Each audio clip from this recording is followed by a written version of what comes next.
Welcome to r/Am I the Jerk, where Karen accuses OP of being in a cult. My Karen neighbor accused me of being in a cult. I, 24 male, am a huge fan of board games, particularly Dungeons & Dragons. I host weekly D&D sessions at my apartment with a group of friends, and it's been our tradition for the last 5 years. We get really into it. We dress up, light candles, chant dramatic incantations, and we play some ambient music. I know it's a bit extra, but we find it fun and entertaining. Recently, my neighbors, an older couple in their 60s, moved in next door. They seem nice enough, but they're pretty old school. Lately, they've been giving me weird looks and avoiding me in the hallway, which I thought was odd. I figured they just weren't into socializing. Last Saturday, during one of our sessions, we really got into it. My friend Dave, who's 23, was delivering an epic monologue as the evil sorcerer we were about to defeat, and I might have been waving around a fake sword while wearing a hooded cloak, cosplaying as my rogue character. We were deep in the moment when I heard a knock on the door. I opened it, still in costume, and was met by my very concerned-looking neighbors. Before I could say anything, the wife blurted out, "We've seen the people coming and going, the chanting, the cloaks, the swords. We just want to make sure everything is okay." I was caught off guard, and without thinking, I blurted out, "Oh, we're just summoning demons, nothing to worry about," and I laughed, figuring they'd see it as a joke. However, they didn't laugh. In fact, they looked even more horrified now. They just mumbled something about being good Christians and backed away slowly. The next morning, I found a pamphlet slipped under my door for a cult deprogramming service. They even included a handwritten note offering to introduce me to their pastor to save my soul. Now my friends think this is hilarious, and they're suggesting we lean more into it, like start wearing robes to take out the trash or chant in the hallways. I'm honestly tempted to mess with them a bit, but I'm also kind of worried I've legitimately freaked them out. Am I the jerk for accidentally making my neighbors think I'm a cult leader, and should I clear things up or just let them believe it? I get the "it would be funny" aspect of leaning into it, especially for your friends who don't live there, but it's always a good idea to keep things friendly with your neighbors if you can. That's not a moral judgment, it's just an investment in making your own life better, easier, and more pleasant. So far, there are no jerks here, but I would suggest having a word with the neighbors, thanking them for their concern, and reassuring them that everything is actually fine, and explaining that it's just a game, not a cult. I think this is a funny situation, but since they are elderly Christian people, I would explain what's actually happening to them. This is an opportunity for you to be a decent bloke to an elderly and possibly vulnerable couple who have had their peace disturbed. Also, karma points for you. Am I the jerk for charging my friend for a wedding cake after she told me it doesn't count as a wedding gift? I, 34 female, have a friend who we'll call Mary, who's 33, who's getting married in 2 weeks. She and I have been friends for several years, and I was excited when she asked me if I could make her cake. I don't normally make cakes for people outside of family or close friends anymore, especially since I'm currently pregnant, have a 1-year-old, and I'm pursuing another master's degree in education to become a school principal. At the time she asked, I was also teaching full-time and finishing up a different master's program. I agreed to make this cake over a year ago.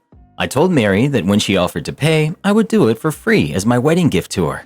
I specifically mentioned wedding gift. She accepted and we started planning the design. Mary wanted a 4-tier cake with each tier a different flavor: white, chocolate, yellow, lemon, several sugar flowers, decorations, and 3 different flavored buttercreams. It was a lot, but since she's having an August wedding, I had time because school would be out for the summer, and I'm actually taking a year off since finding out I was pregnant a few months ago. On Saturday, I went to Mary's bachelorette party. The party itself was fine, nothing remarkable happened. I couldn't drink, but everyone had fun. One of Mary's bridesmaids asked what we were getting her for her wedding. I said I was making her cake for free. The bridesmaid and the other girls there said that was a good gift because cakes are expensive, and they wished they had gotten one for free. That was it, and I heard nothing else about it until today. Mary texted me and asked why I wasn't getting her a wedding gift. I told her I was, and that it was her cake, and I reminded her that the cake was free. She said that wasn't a gift and that it's a favor. I told her it is a gift, and that she can't dictate what I gift her. I then asked why she was mentioning it, and she said the bridesmaid I spoke to on Saturday told her that she was lucky to get a free cake. She agreed, but was upset when the bridesmaid said, "That's a good gift." I asked her, if her own bridesmaid thinks it's a good gift, then what's the problem? She said it's not up to the bridesmaid to tell her what gifts are. I told her this is her gift. She said that a gift needs to be something she can use in her marriage, not just the cake at the wedding. I told her that with me going to school and not working right now, this is a major expense I'm taking on by doing it for free, and she said that wasn't her problem and that a real friend would do both. I responded with, "Fine, I'll get back to you," and she thanked me for understanding. About 30 minutes later, I sent her a bill for the cake. The bill was for $700 with a deposit of $350 due by this Friday, and the rest 24 hours before the event starts. She asked me what it was for, and I told her since it's not a gift, she needs to pay for it. She said she couldn't afford it, and I told her I didn't care, and this is what business looks like. I did promise to get her a gift off of her registry though. She told me no cake is worth $700, but in the bill breakdown, I pointed out where the costs were going, from ingredients to transportation. Her venue is 45 minutes away. Additional labor. My husband helps me deliver cakes, so he's getting paid too. Last minute booking, time, and the size of the cake, on top of the intricate decoration she wanted. She said she shouldn't be charged for anything since I promised to do it for free, and it's too late to find another baker. I said, that sounds an awful lot like not my problem, because it isn't. She then asked if I could just do the cake for free and forget the gift, but I said no, this is the new deal, and I have not responded to her text since. She and her fiancé were venting in a group message with the wedding party that I'm not in. One of the bridesmaids, who is a mutual friend, asked me what happened after telling me what was being said in the group chat, and I sent her the messages of our exchange. Apparently, the bridal party is now divided. Some are saying I should go back and do the cake for free like I originally promised, while others are telling Mary that she was in the wrong. It has apparently become a huge ordeal. Her fiancé is now mad at both of us for being petty and ridiculous. My husband doesn't think I should do the cake now or get her a gift. He told me to remember this could cost me a friendship, but he'd support me either way. He thinks I should stand my ground and not let Mary push me around. However, my husband also doesn't really like Mary for unrelated reasons, so he may be biased. Am I the jerk for charging my friend for the cake and refusing to do it for free after she got mad at me? Update. This morning, mutual friend bridesmaid, who I'll call Pam, messaged me with an update. Mary and her fiancé, who I'll call Frank, are currently not on speaking terms because they got into an argument last night. It wasn't directly because of the cake, but what this whole thing revealed to Frank. Apparently, Mary has been spending a lot of his money on this wedding. Now, we all kind of already knew that. Mary told us Frank and his family would be paying the bill. He's an engineer and his family has a lot of money. I'm not exactly sure where their family wealth came from, but it was enough to pay out of pocket for him and his siblings to attend expensive universities debt-free. What we didn't know is that they've been arguing about finances this entire time, and my cake was the last straw for Frank. Mary's budget for their wedding was $30,000, but she's apparently spent almost double that on intricate flowers, her wedding dress, decorations, photos, catering, all kinds of stuff that's just unnecessary. The venue alone took a good chunk of their money because of the size and location, an hour away from where we all live. It's a large house, maybe considered a mansion, with several acres of land, horses, a lake, and a field for wedding photos. The entire wedding party is supposed to be staying there for a few days leading up to the wedding. I haven't seen it in person. Again, I'm not in the wedding party and I never was, but the photos online make it obvious why it's so expensive. I had no idea they had spent that much, and neither did anyone in the wedding party. As far as we all knew, the most expensive thing Mary had bought was her wedding dress, which cost $5,000. I only know because I went with her to try some on with her other friends and the bridesmaids. Pam's fiancé is one of Frank's groomsmen, and Frank has been venting to the groomsmen in text about how much this is costing. He's not sure he wants to do it anymore. However, he feels compelled to because the money has been spent and is non-refundable, but he said he didn't know Mary would be this way about the wedding because she typically sticks to budgets, which is true. Literally everyone is surprised by how much she is supposedly spending, including my husband and I. Mary is the person who gets everything off-brand at the store to save $1, even when she really doesn't need to. From what Pam told me, Mary asked Frank to just pay me so that she could have the cake, but he said no. Not because he couldn't afford it, but because he was tired of spending money on just one day. He told her to figure it out herself. So nobody knows what is going on anymore or if there will even be a wedding. No one has reached out to me about making the cake either. My husband, for those wondering, is still on team Mary can buzz off. Before anyone asks, no, Mary did not grow up poor. She was very much middle class like I was, and she's never been broke or anything. She's also never seemed like she wanted overly expensive stuff. She drives a 10-year-old sedan that despite Frank saying she needs a new car, she won't get rid of because it runs fine and her dad taught her how to drive her cars into the ground. So believe me when I say that it is out of character for her to be this nonchalant about money. I'm not sure if I'll have another update. If I do, it'll be after the wedding. ETA. I know a lot of people are saying things about Mary just using Frank for his money, but at the same time, I want to remember that Pam only gave me Frank's side via what he's been telling the groomsmen. I have no idea what part he played, and if this really actually bothered him up to this point, or if he's ever mentioned the amount that she's been spending to her. It's now 6 p.m. and I haven't spoken to or heard from Mary since yesterday. I sent her the bill. I don't know if she's trying to work things out or what. I'll let you know if there's more, but for now, I'm going to try and relax and not think too hard about this. Our rock-solid relationship imploded on a single night, and I'm completely blindsided. My partner, who's 25, is my rock, and I'm his. He tells me that all the time, including yesterday. We've been together for 5 years and have a truly wonderful relationship. We always talk, laugh, and we're comfortable with each other. We communicate healthily even when we disagree. I wake up every day feeling so happy and grateful for him. He's an incredible man with so much drive, intelligence, kindness, and gifts to give the world.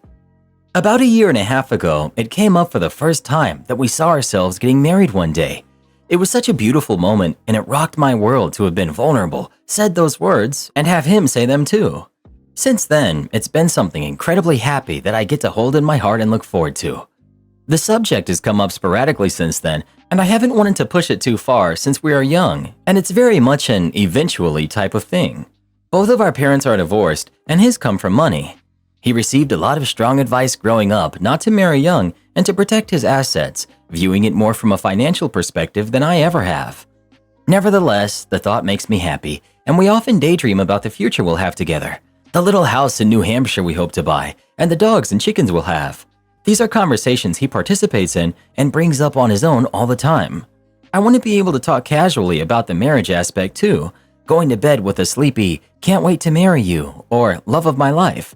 But for some reason, recently, when the subject comes up, he clams up and makes it feel really serious. This culminated maybe 2 months ago with a really strange conversation where I sensed he might not have processed what marriage really means in the way that I had, and that he wasn't ready to be talking about this in the way that I was, or as much as he had let on. I told him I didn't want to force him to do this. This is just something that makes me happy to think about and talk about, and I tell him about everything. I said I love him for him. I'd wait as long as he needs, but that I firmly didn't want to bring up the subject again until he was comfortable discussing it. I wanted to relieve the pressure on him, and I haven't mentioned it since. Well, yesterday, we spent a really lovely day getting lunch and hiking with my family. They live far away, so we don't see them often. My stepsister and her fiance were there as well, and of course, there was a little bit of light conversation about their upcoming wedding. My boyfriend was his usual friendly, easygoing self. I noticed he seemed quiet on the way home, and later that evening, I asked him what he was worried about, but he just said that he was tired from a long day of traveling. I made him a drink, kissed him on the forehead like I always do, and promised we could do whatever he wanted to relax that night. I just did what I normally do when I can tell he's stressed, try to show empathy and take care of him. But then, as I'm making dinner, he came over to me crying and said that spending time with an engaged couple and even barely talking about their wedding had sent him into a panic and he didn't know if he could ever see himself getting married. I was completely blindsided. I tried to understand what he was saying, but it felt like my brain was stuck. Evidently, he had been locking himself in his office at work all week, crying about this. I kept asking him why he would say he wanted to marry me if he didn't. He said he was lying basically, that he wanted to give me what he knew I wanted to make me happy. I could only stare at him open-mouthed. I kept trying to pinpoint if he was saying, "I don't think I'll be ready to get married for a long time," or "I don't think I'll ever be ready to get married, and I really don't think that he even knows himself. I don't think he has put any mature thought into marriage at all." It was like talking to a scared kid. He kept saying stuff about not knowing where his career will lead or if he'll have money. He has a great job, an outstanding network, and is definitely not poor. Neither of us are. And I was just like, we're a partnership. You wanted to be with me yesterday. You want to be with me today. Do you want to be with me tomorrow? Yes, he said. So I said, well, that's all that matters. We have a life we love, and we'll take on the future together when it comes. I'm devastated. He left for his mother's house, and I don't know when he'll be home. And I can't take another sleeping pill, but I can't sleep a wink. I literally spiked a 100-degree fever and spent all night sweating and freezing. I had no idea it was possible to be in so much pain that it makes you physically sick. This person is the bedrock of my life. We've always had rock-solid confidence that we can trust each other, be vulnerable around each other, and be full of our authentic selves without inhibition or fear of judgment. We share everything together and we're best friends. He even said that over and over as he cried and told me he loved me and that he didn't want to get married. Hours ago, I had the most beautiful and solid relationship in the world. Now I don't know if we're going to break up. I'm reeling. I feel like the earth fell out from under me and I don't know what to think anymore. Update. The long and short of it is, he left me. I called him the next day asking when he would come home. He had told me he needed a day to think, but he was talking like we were broken up. I asked him to at least tell me if we were still together, but he wouldn't. So yeah, he just torched it in pretty much an instant. I had been leaning a lot on the kind words I received from folks who reassured me that one fight doesn't need to derail everything that we've built over the last 5 years. I took the perspective that the question of marriage was something that we'd need to discuss seriously and hopefully through therapy to arrive at what we both want. I had no idea he would do this. So many of the comments I received revolved around the question, is not marrying him a deal breaker for you? Would you be okay with simply a long-term relationship? I don't know. I would have to search my soul for that answer, but I didn't even get the chance. He made that choice for me. 5 beautiful years, and he just left. Needless to say, there were a million better ways to handle this while honoring his fears and feelings and still showing me an ounce of respect as his partner and someone who loves him. This deserved a conversation, and even if we still reached the same conclusion, I would understand. But this, it's not what I deserve. I did see him one night and we have been texting. He said all this awful stuff about how he was just trying to tell me everything I wanted to hear and how I wouldn't like the person he really is underneath all of his people-pleasing. He's got a lot of this don't talk about it, just run behavior in his family, including in his parents' relationships. My partner has always said he doesn't respect this kind of behavior and talked vehemently about how his values are different. Then he just did the same thing. Although when I wrote my original post, I wanted nothing more than to continue living our happy day-to-day life together, given this entire nightmare, space is the only thing that can do anything for either of us at this point. He has no idea what he's feeling or how to talk about it in a healthy way. My dad got the simplest take, and yet said it best. He's immature. He needs to work on himself, and I hope he does. As for me, I'd be a fool to still want to marry him, knowing this is the kind of thing he's capable of. So, we've got to break our lease. Apartment hunting while still reeling from this 180-degree flip of my life has been terrible. We've moved to this city together, and pretty much every friend I have met was through him. So I'm really scared it will mean losing a lot of people that I love too. It's going to be expensive and miserable to live on my own, and I'm still grieving my sweet love and the life I thought we were going to have together. I gave 5 years of my life and so much of myself to being one half of that partnership. I never wanted to be on my own again, and now I am. I still love him, but I can't wait around while he fixes himself or pine foolishly hoping one day he'll wake up and be ready for me. I don't want to stand on my own 2 feet, but that's just what I have to do. I feel like what she perceived as healthy communication was him actually catering to her and bottling up frustrations. When marriage talks made the situation a lot more serious, he realized he couldn't live like that for the rest of his life and he ran for the hills. People pleasers end up hurting everyone in the long run. Karen and her boyfriend steal from me, so I kick her out. Me, 29 male, and Erica, 27 female, dated for 2 years and have been engaged the last 4 months. After we got engaged, Erica moved into my house. I still pay the mortgage while she pays for utilities, groceries, and household items. After we get married, the plan is to put her on the house so she gets equity as well. Her friend Leah, who's 27, and her have been best friends since high school. I don't particularly like Leah, but have always been cordial as I know she's going to be in my life. My issue is, Leah thinks of my home as hers. A couple examples. She always brings her boyfriend over, and he's a sketchy guy. She talks to me in a very disrespectful way in my own house, like I'm a guest and she and Erica own it. One day I went out to my garage and some of my tools were missing. I checked my cameras and Leah and her boyfriend were in my garage with Erica and took some tools with them. I asked Erica and she said they were just borrowing and would return them later. I had to reach out multiple times for them to finally return the tools weeks later. I have a nice wine and liquor collection, and I was working late one Friday. While working, I heard some clunking of bottles together. Erica wasn't home, so I went out to see what was up. Leah was behind my bar. I asked what she was doing, and she said that Erica told her it was okay to borrow a bottle of wine for her party and that she would pay it back. I told her no, that wasn't all right, and to leave. I asked Erica about this, and she said, I don't remember telling Leia she could take a bottle, but I might have, I don't remember. I told her at this point I wasn't comfortable with Leia being in my house. Erica sort of understood, but also blew me off. Final straw came when I wanted to go hit some golf balls and my clubs were missing. I freaked out because I golf regularly and my clubs are my biggest investment. Went to check the camera again and Leia used my garage code and took the clubs. I blew up, called Erica and told her to get them back immediately.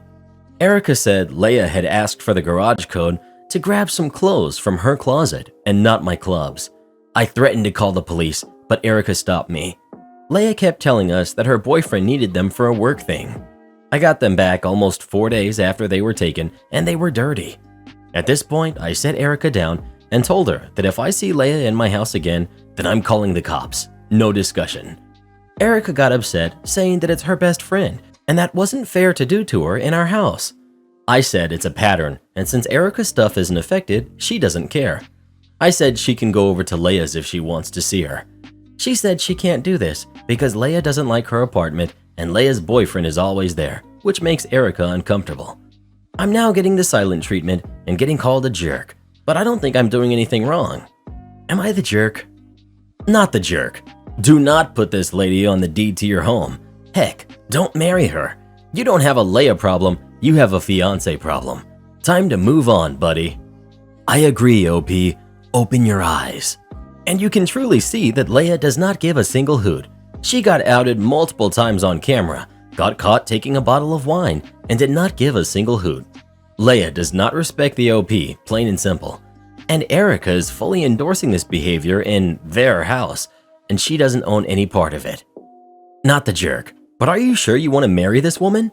She's either an idiot for letting her friend rob you both, or the two of them are up to something. OP. Some second thoughts have definitely crept in, especially putting her name on the house. Just a tough situation because Erica doesn't have a ton of close friends. I don't have many friends either, but it's because I cut people like Leia and Erica out of my life before they can do more damage. I was raised in a troubled household and made some poor friend choices as a result that have just completely gutted me emotionally. I'd rather have almost no friends by choice than associate with jerks. But you're 100% right that some people don't have many friends because they're bad people and they're the ones people like me have cut out of their lives. You're the jerk. Going against the grain here, but it is her house too because she lives there and she contributes. She can have her friend over if she wants, including her boyfriend. If they're stealing, that is another issue you need to handle with them. Maybe stop leaving stuff out where they can get to it. But you can't ban her friends from your house just because you don't like them. That is super controlling, and I would consider it a red flag. You're supposed to accept her friends because they are a part of her, not just the ones you like. Update. I want to thank you all for the kind words and comments. I knew after reading the comments that it was time to come to a resolution. I decided to drive home from work and talk with Erica. When I showed up, Leia's car was parked in the driveway. I went inside and they were watching TV. I told Leia immediately to get out. She tried to argue, but I told her if she didn't, then I'm calling the police. Erica tried to get upset that I kicked out her friend, but I said I'm done talking about Leia because at this point, nothing is changing with that relationship. Sat Erica down and showed her this post. 20 minutes of reading later, I asked her what she thought. She said, "Those people don't understand our relationship, or Leia." I knew then that it was over. I asked her to hold out her hand and I took the ring off. She begged, saying she's sorry and she'll cut Leia off, etc. I told her I can't even trust her with the garage code. How am I supposed to trust her as my wife? She's locked herself in our room now. I'm in the kitchen packing up her things. I called her dad and mom, telling them about what has happened, and they were furious. Leia is apparently banned from their house and has been since high school. I didn't know this, but her parents said it's been like this since high school. They're coming this weekend to get Erica and her stuff. I couldn't be any happier than I am right now. A huge weight feels lifted off my shoulders. I felt like if I never made this post, I would have never seen how messed up my life had become. Sincerely, thank you everyone. Can't wait to take my clubs out and play around now that I have more free time. Really excited to see what single life brings, and I can't thank you all enough again. Well, who do you think is the jerk? OP or his girlfriend? Please let us know. I don't know who the biggest jerk is, Erica, Leia, or that last commenter. Am I the jerk for not wanting a friend at my dinner since they only eat well-done beef? I know what you're all thinking. Another well-done steak, am I the jerk? But this one is different. 35, male here. My friend Brandon, who's 34, was surfing YouTube and found a video for Gordon Ramsay's beef Wellington and got intrigued. For reference, beef Wellington is a whole beef tenderloin wrapped in a puff pastry and baked in the oven, then sliced to serve multiple people. It's a pretty old school dish, but Gordon Ramsay made a viral video about it and it got popular again. It's also expensive, $100+, and pretty technical to make, so it's mostly popular as a video to drool over rather than something people make regularly. Brandon knows I'm a hobby home cook, and so he asked me about beef Wellington. I said I was familiar with the dish because of YouTube, but I never attempted to make it before because it's pretty expensive. Brandon said he was eager to try beef Wellington, and he proposed a deal with me. He said he would pay for the ingredients if I'm willing to make it. I took him up on the offer on the caveat that there's a possibility it might not be perfect. We came up with a plan as follows. I would get the groceries the morning of and use the afternoon to make a beef Wellington for 8 people at my home. Brandon and I would agree on 6 guests to join us for dinner. Invites were sent out well in advance. However, a few days before the dinner, one of the guests had to cancel. My solution to this was that I would just cut the pieces a little thicker and we would just have a 7-person dinner. Brandon even agreed to this. However, the word got out in our friend group that there was an open seat. 2 of our guests, Kate and David, 35, a married couple, suggested they bring along our mutual friend, Ava, who's 34. I said no to the suggestion. We've known Ava for years. She's a great person and I have nothing against her. The thing is, for this situation, is that she doesn't eat beef with any pink. If it was burgers or steaks, I would just cook hers the way she likes it. But since this is a beef Wellington roast, the whole thing is cooked the same. They asked why I couldn't just make the whole thing well done. I said I myself wouldn't be willing to eat well done tenderloin and would just rather not cook than make that. I also said if I'm catering to anyone, it's Brandon because the meal is on his dime. They then asked why I couldn't just make Ava's portion well done. I tried to explain that it would be difficult to do that. I'd have to cut her piece, then take it back to the kitchen to cook it more after dinner had already started. The thing was going to take me hours to make. After I cut it, I'm sitting down and I'm eating.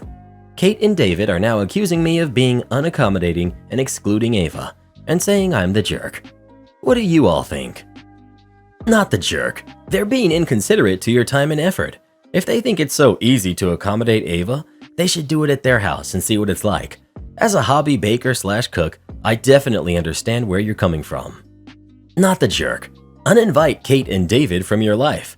If they were 23, I'd say cut them some slack. But a 35-year-old demanding the host of an event change the dinner for someone the host didn't invite? The chances they grow up are slim. The fact that you even brought up so many technical reasons for why it's impossible, the fact that you responded to their ridiculous arguments, I'm worried you're a serious pushover. Not the jerk. This is a meal that cannot be easily modified for individual people. It's like a Thanksgiving turkey or a Christmas ham. Everyone gets the same thing. Brandon is paying and you're the one doing the work, so nobody gets to overrule you in how it's made. It's in very poor taste for your friends to invite another person along and expect you to cater to them over everyone else. Not the jerk. That's awfully bold to invite someone to a dinner you aren't hosting and expect them to cater to that guest's preferences that affects the entire group. Yes, you are excluding her. She wasn't invited. Period. Just cut larger slices.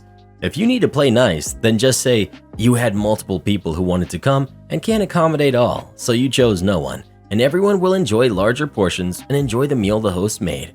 If they would like to host a dinner for Ava, they can, and serve her whatever she'd like, but you aren't the jerk for not inviting her. They asked, you said no, that's it. Done deal. P.S. I'd like to come to the dinner too. You're the jerk. What is it with all you people eating raw bloody meat? Don't you know it's dangerous to eat meat that's undercooked? I guess it's just natural selection doing its thing. Sorry, not sorry. It's not blood. It's a protein called hemoglobin, you imbecile. Speaking of beef, How do you like your steaks cooked? Please let us know. If anyone says well done, please go easy on them. Some people's taste buds just don't function properly. Yes, you have to pay for what you eat. For context, I work at an upscale steakhouse that has an all-you-can-eat dinner package. It's pretty spendy, but it's all-you-can-eat steak. Our salad bar has enough charcuterie, composed salads, and soup to be a meal in itself, so we offer just that. Understandably, it's a lot cheaper. It's popular with vegetarians and little old ladies who can't eat their weight in ribeye. I had a 4-top last night. One lady ordered just a salad bar. I take away her table marker for steak, so the chefs know she's not getting meat, and go about my business. When I bring my drinks, I notice she's gotten an extra plate from another server. When the steak comes by, her husband gets a huge portion and gives half to his wife. I check back and try to be casual. There's so much to choose from, it all looks delicious. Ma'am, would you like to switch to our dinner? Nope, she swears she only wants salad. Over an hour, the table burns through 4 plates of our most expensive cuts. It's messing up the chefs because half of what they think they need is going to the only salad lady, who is plowing through filet mignon and sides. I give my manager a heads up, and he says charge for dinner. I drop the check, and she is irate. I was just trying 1 bite of my husband's steak. You're going to charge me dinner for 1 bite? My managers are excellent, so he steps in and lets her know he saw her eating multiple plates of steak. Luckily, she doesn't put up a fight, just sulks and says she's never coming back to somewhere that doesn't even let her share with her husband. I feel bad for the other people. They were all great and looked very visibly embarrassed. She stiffs, they leave 30% on their checks. But seriously, why be cheap at an expensive restaurant? There are hundreds of other places in this city. I'm the one that gets chewed out if everyone notices and I don't say anything, and you're doing it in front of everyone. Please don't make my night more difficult because you think you can outsmart the menu. Reply: I was at a restaurant that featured all you can eat and had a huge variety of sides and main courses available. My table was next to a bunch of ladies who gave me the impression that it would be exhausting to spend any time around them. One of the ladies told the waitress, I want the all you can eat, but there's so much food that I probably won't be able to try everything you have. So just bring me a bunch of doggy bags too, so I can take some of the entrees home. She got more than a little upset when the waitress explained that's not how the restaurant worked. When I was in college, I once tried to game the system at a newly opened buffet, a cheap restaurant, and ordered a water and filled it with Sprite. As I turned around, I noticed a manager probably saw me. Clear glasses were for water. He handled it in a politely hilarious way. He came to our table with a water pitcher and cheerfully topped off my drink with ice water. I used to eat at a restaurant that had an all-you-can-eat salad bar, but every Friday, the end of the buffet was seafood. Obviously, that wasn't included in the salad bar part. My family used to place bets on how many servers we would hear explaining that to upset customers receiving their bill over the course of our own dinner. The record definitely made it into the double digits. The Footlong Saga. Back when I used to work in a sandwich shop whose specialty was footlong sandwiches, there was a small media storm about how our sandwiches weren't exactly a foot long. Lots of people jumped on social media showing a ruler next to their sandwich and tagging the company. We got notified about it in a staff email, but they really didn't care for 2 reasons. It was dumb. It was only the bread. The ingredients were the same regardless. For anyone who hasn't worked for them, the meat is pre-portioned by weight or quantity of slices. Cheese is 4 slices, and the salad and sauce is unlimited. So if your bread was 11 or 12 inches, foot long, you still got 4 slices of ham or 2 chicken patties, or the obscene amount of lettuce. One quiet afternoon, a customer from 15 minutes ago saunters back into our store and stands her, now squished, sandwich up on its end on the counter, holding it against a ruler. She gleefully exclaims that, "This isn't 12 inches," with a smug look only a Karen could pull off. I jumped in to avoid my staff having to deal with this lady and attempted to politely explain the above points, about how the meat and cheese are the same no matter the variances in the bread sizes, and that everything else was virtually unlimited. But she rudely interjected, Karen, holding her hand up in a stop sign, "I don't need you to make excuses. This sandwich is not the full 12 inches, and I want it fixed." Me, fine, no problem at all. I unwrapped her sandwich to find 2 bites already taken out of it and figured she just wanted to get a fresh new sandwich out of us. Being the jerk she was, I wasn't allowing that to happen. I went to the bread cabinet and pulled out a tray and started measuring each one until I found one that was almost 13 inches. Bread proofs and bakes however it pleases, so when it's handmade, this is expected by any reasonable person. I whip out the bread onto the make bench and started cutting the bread like I would any other sandwich. Only once I put the knife down, I promptly scooped up her sandwich and tipped all the contents onto the new bread. It looked pretty haggard, to be fair. She was just standing there, mouth half agape, and didn't say anything. I gleefully asked her if she would like me to add any extra sauce, and she sighed so hard I almost felt the wind of it. "Yeah, I guess." After I wrapped up the sandwich in fresh wrapping paper, and as I passed it to her, she stated, "This one is definitely 12 inches, with the same smug grin she gave me. And as I passed it to her, I stated, "This one is definitely 12 inches, with the same smug grin she gave me." The jerk shuffled out the door, but later called the store owner to complain. The owner and I were on great terms, as he directly picked me to be the supervisor I was at the time. So after asking for my side of the story, he basically told Karen to buzz off. She didn't get anything out of us. The whole media situation was a nightmare for him, so he thanked me for handling it the way I did and not wasting extra food.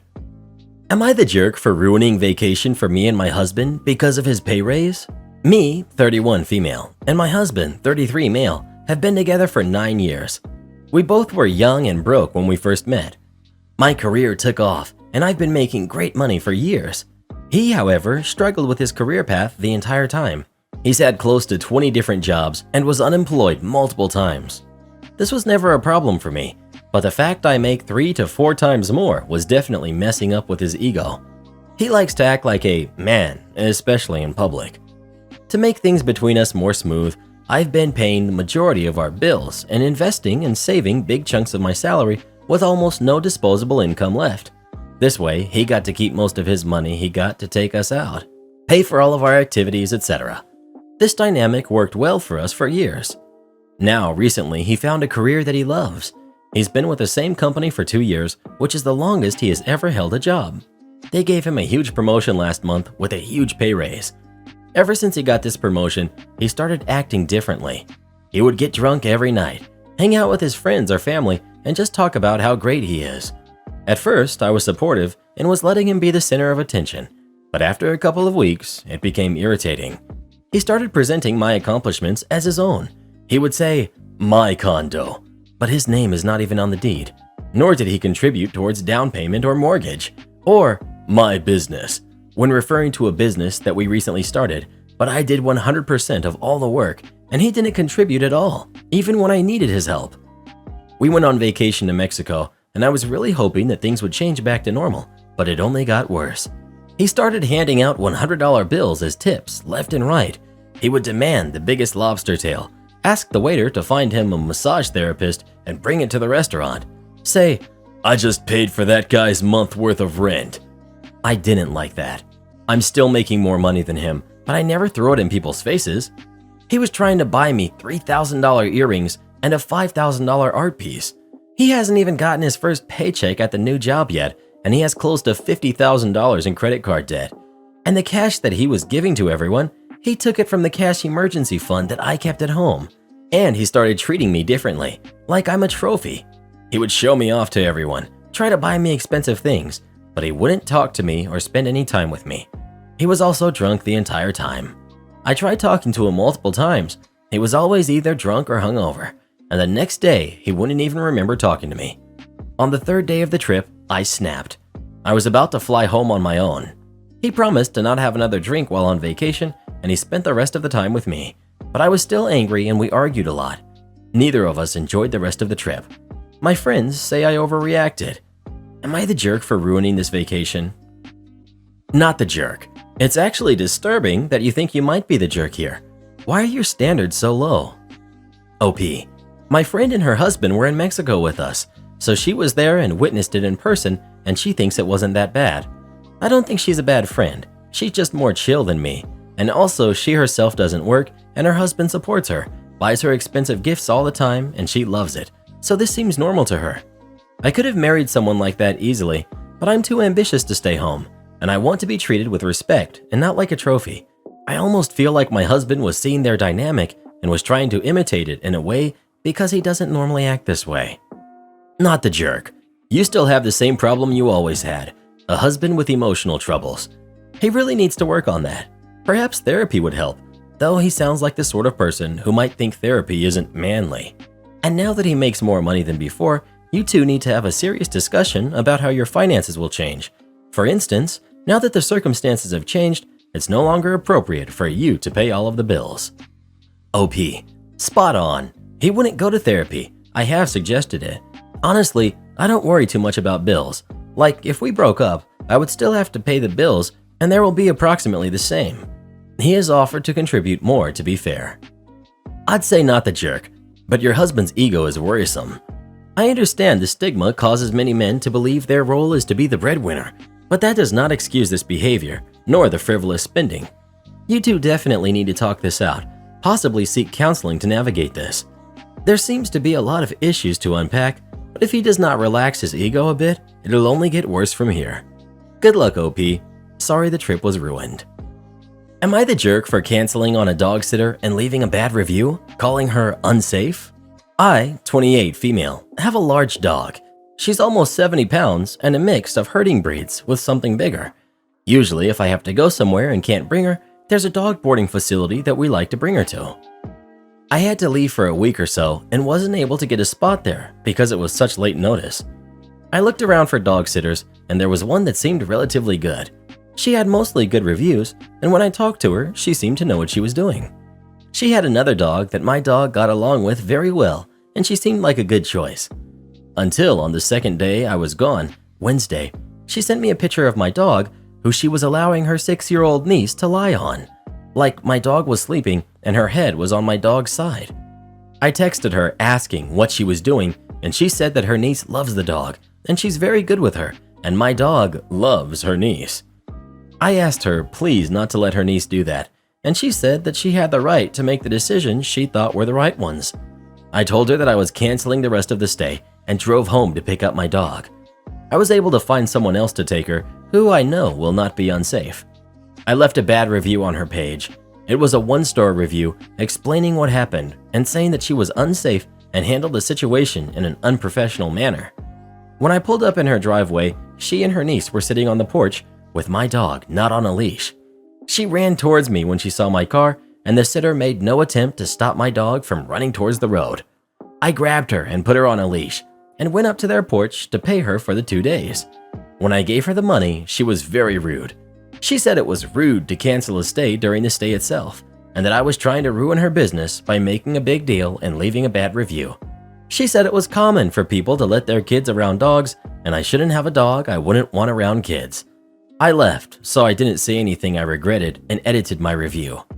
When I got back to where I was staying, not until almost 11 because I had to drop the dog off and drive all the way back, she had texted me asking me to remove the review and pay her for the rest of the days. I told her I wasn't removing an honest review, but I'd pay her for the rest of the days when I got back. She started losing it on me and then posted on social media about her horrible experience with a client. She said she really needed the money now and all the business she could get. My coworker I'm traveling with thinks I should just remove the review and not make a big deal out of it. Am I the jerk? Not the jerk. A dog sitter doesn't get to decide what appropriate care looks like. The dog's owner gets to make that decision. Mistakes happen, but once you asked her not to let the kid lie on your dog and she ignored you, she lost all rights to your business and a good review. Not the jerk. Keep the review up and don't pay for the days you didn't use. She did something dangerous. You asked her to stop, she refused, so you took your dog out of the situation. She should have stopped when you asked. Not the jerk. I've worked in dog boarding and dog training. This is hugely unprofessional and unsafe. You were right to pull your dog. Dogs who are being boarded do not always act predictably, so having unknown kids around large dogs highlights her lack of knowledge of the basic safety. I suspect she has other safety issues as well, especially since you didn't know the dog would be around kids. If this wasn't discussed, you could have given her a dog who wasn't safe around kids. Leave the review. People don't know how risky many pet sitters are, and they need to know. Must notify the manager to use the restroom. Before I get into the story, I realize there are jobs where notifying your boss when you leave your desk or post is a normal practice. However, that was not the case at this job. We had top secret clearances and handled collateral secret equipment and sensitive encryption key material on a regular basis. They assumed we were adults and generally treated us as such. Also, the fallout isn't juicy, but the story is funny to me. I was an airman in the Air Force working in ComSec. It's difficult to fully explain this job to people who have never done it, but the short version is glorified inventory management with penalties for messing up, including but not limited to prison time. We were working out of a temporary facility, and not all of us in ComSec could fit in the secure room, so we were spread out in multiple offices. Myself and my direct supervisor shared a small office, while my NCOIC manager was in a different one. One day, I did what all civilized humans do at least once a day and went to use the restroom. I came back. My supervisor said Sergeant Smith was looking for me, so I went to her office. Me: "Yes, ma'am. You wanted to see me?" Her: "Why weren't you at your desk?" Me: "I was just using the restroom, ma'am." Her: "You need to be at your desk at all times, and when you're not, you need to let me know." Me: "Yes, ma'am." At the time, besides email for computer communication, we were using Skype. It was common practice in that office to send quick messages to each other over Skype, so I made sure to let her know every time I left my desk using Skype, just as she had ordered me to. Every bathroom break, every drink from the water fountain. I even notified her I was leaving my desk to come talk to her after she told me to come talk to her. Every single time I left my desk, she was notified. Me: "Ma'am, I'm getting up from my desk to grab a Form 16 from the printer." Her: "Why are you using a printer in a different room?" Me: "I'm not, but I have to leave my desk to retrieve it." That was the last straw. She had enough. She told me to stop telling her when I leave my desk, except when I leave for lunch. Karen mother-in-law demands a key to my house. My wife and I recently moved into a new house because my wife wanted to be closer to her parents. I agreed as long as we had an understanding that this didn't mean they would just be stopping over unannounced and that we still had to maintain boundaries with them. We found a house about 30 minutes from where my in-laws live, and I figured that would give us enough of a buffer so that they would have to let us know whenever they wanted to stop by. My wife completely agreed to this before we moved. A couple of weeks after we moved in, my wife texted me while I was at work to tell me that her mom wanted to drop off some items for our kids at the house. I told her I was unable to leave work to let her in, but reminded her that we had hidden a spare key in case of emergencies and that we should tell her mom where it is. Mother-in-law found the key and got in, but I was already kind of frustrated that mother-in-law wasn't respecting our boundaries, but I figured I could always hide the key in a different spot later so that mother-in-law wouldn't keep using it. So that's what I did. I hid the key in a different location and showed my wife where it was in case she ever needed it. Not even 2 weeks later, my mother-in-law texted me while I was at work, saying that she was at our house again and couldn't find the spare key. I told her that I had moved it and that she would have to wait until either my wife or I come home for us to let her in. She kept texting me and trying to call me, but I didn't answer her calls and texted her that I was at work and was unable to help her. When I got home that night, my wife was upset with me that I wouldn't tell mother-in-law where the spare key was and tried to convince me that we should just give them a key so that it wouldn't be a hassle. I told her I didn't want them to have a key because mother-in-law has already proven she doesn't respect our boundaries. I also reminded my wife that she had agreed to all of this when we moved and that I was getting frustrated that both her and mother-in-law seemed to be disregarding my feelings on this so quickly after we moved in. I told her that the spare key was for emergencies, not for mother-in-law to use whenever she decided she wants to come to our house. My wife got kind of huffy and said that I was purposely trying to push her family away. I told her that I was trying to maintain boundaries that we had both agreed on. She had started making passive-aggressive comments to me about asking my permission to have her parents over. I told her this was exactly the kind of situation I was worried about before we moved, and her behavior is starting to make me regret agreeing to it. I told her that I agreed to move closer for her, and all I ask is that she respects some very simple boundaries, but she's acting like a child about it. Both her and mother-in-law now think I'm being a jerk, but I think they are steamrolling boundaries and hoping that I will cave. Karen expects me to pay for our date. She gets a rude awakening. So me, 26 male, and Kyla, 24 female, matched on a dating app. We messaged a few times, but nothing really happened from it. A couple months later, we see each other at a mutual friend's wedding. We talked most of the night and had a great time. I asked for Kyla's number from our mutual friend. We text for a few weeks and eventually make plans to meet. We have plans to meet for drinks, and she cancels last minute. Basically, 10 minutes before we're set to meet for dinner, Kyla tells me something came up and can't make it. I tell Kyla it's fine, and she starts taking longer to text, is short and less engaged. Eventually, Kyla quits responding and I move on. A week later, she calls to apologize and ask if we can meet up again. I agree, only because my friend's new wife convinced me.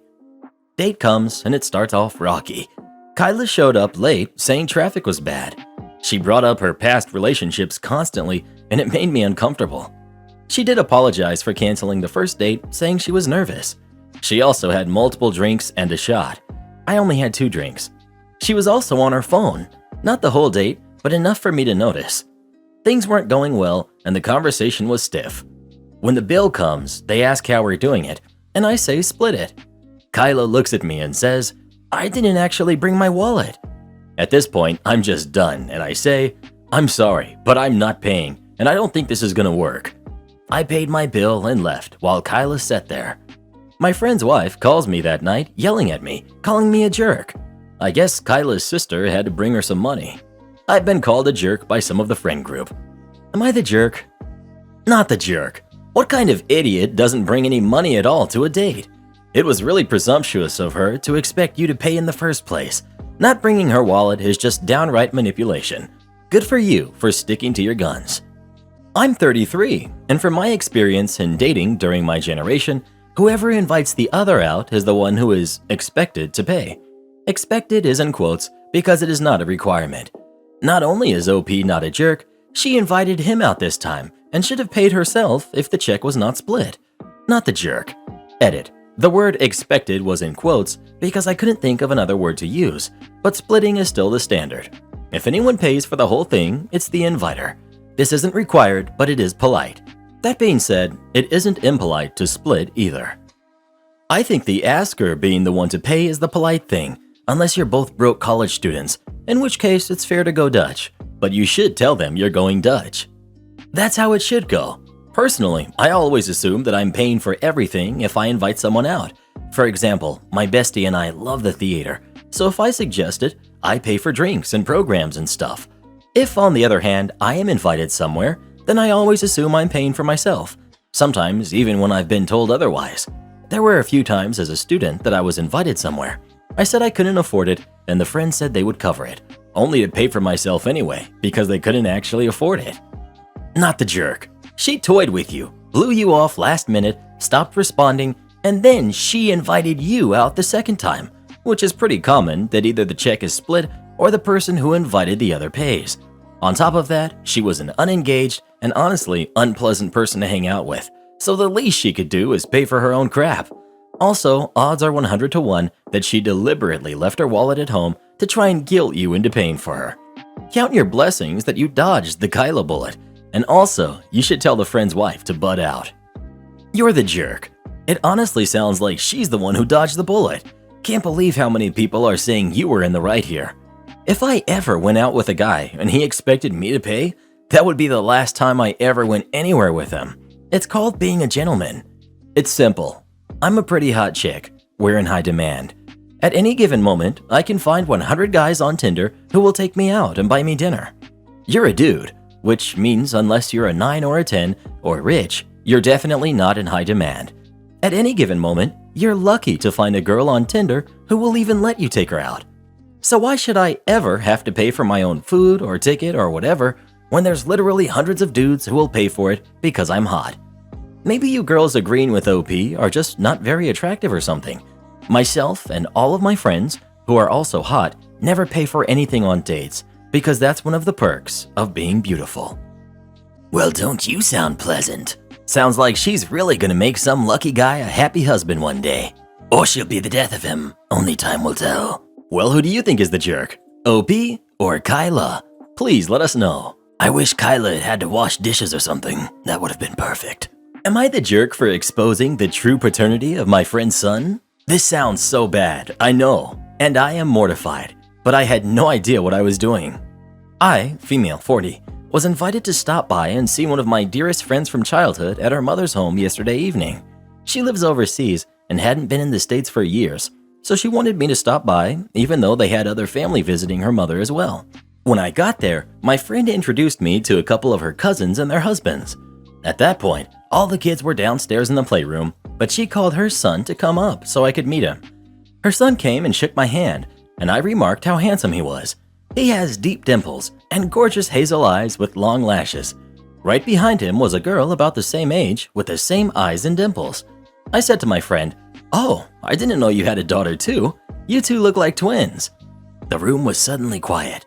My friend's son corrected me and said the girl is his cousin, not his sister. My friend was shooting daggers at me with her eyes as if I had said something terrible, and her cousin, who I'd later find out was the mother of the girl, got up and left the room looking upset. Her husband followed her. Things became so weird and awkward from that moment on. I made an excuse to leave. Only this afternoon, when my friend's younger sister called, we were also friends in high school, did I find out why.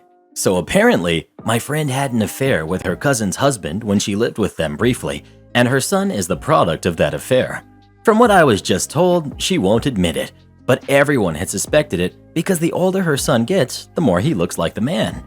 I honestly didn't notice the resemblance last night because the husband had just given me a quick wave from the far side of the room where he was watching a game.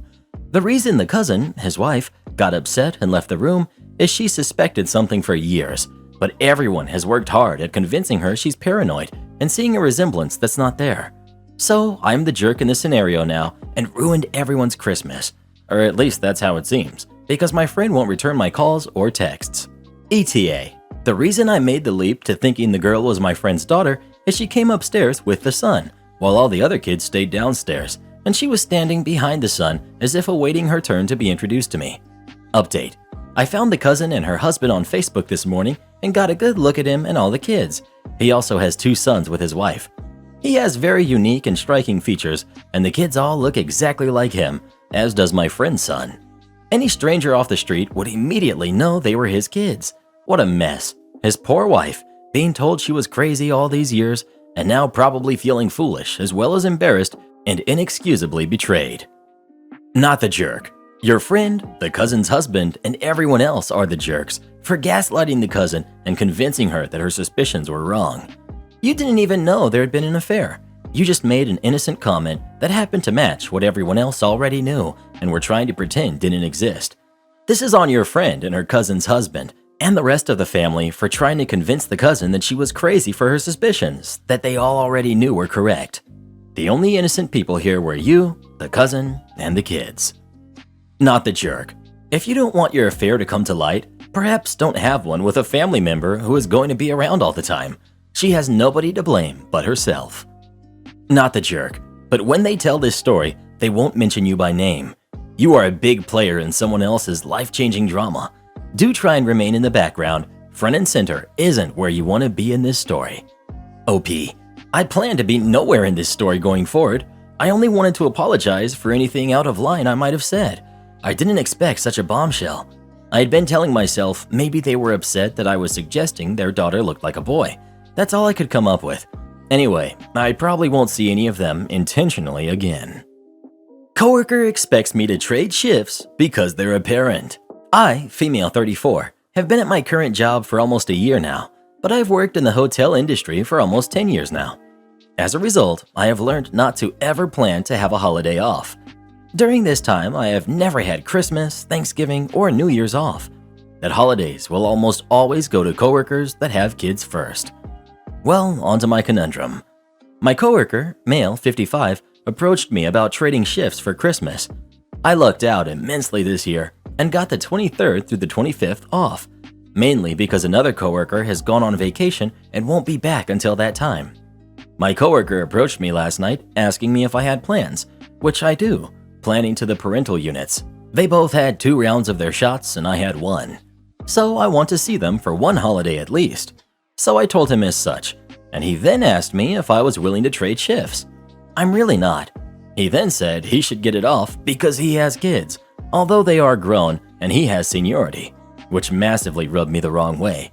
So am I the jerk for telling my coworker no, that I wouldn't trade shifts so he can spend time with his family? Edit 1. Since some people have mentioned this in posts, this was posted as a preliminary schedule around a month ago. Was posted that if any changes or concerns needed to be addressed then. Coworker also told me that he thought Christmas was Sunday and not Saturday this year.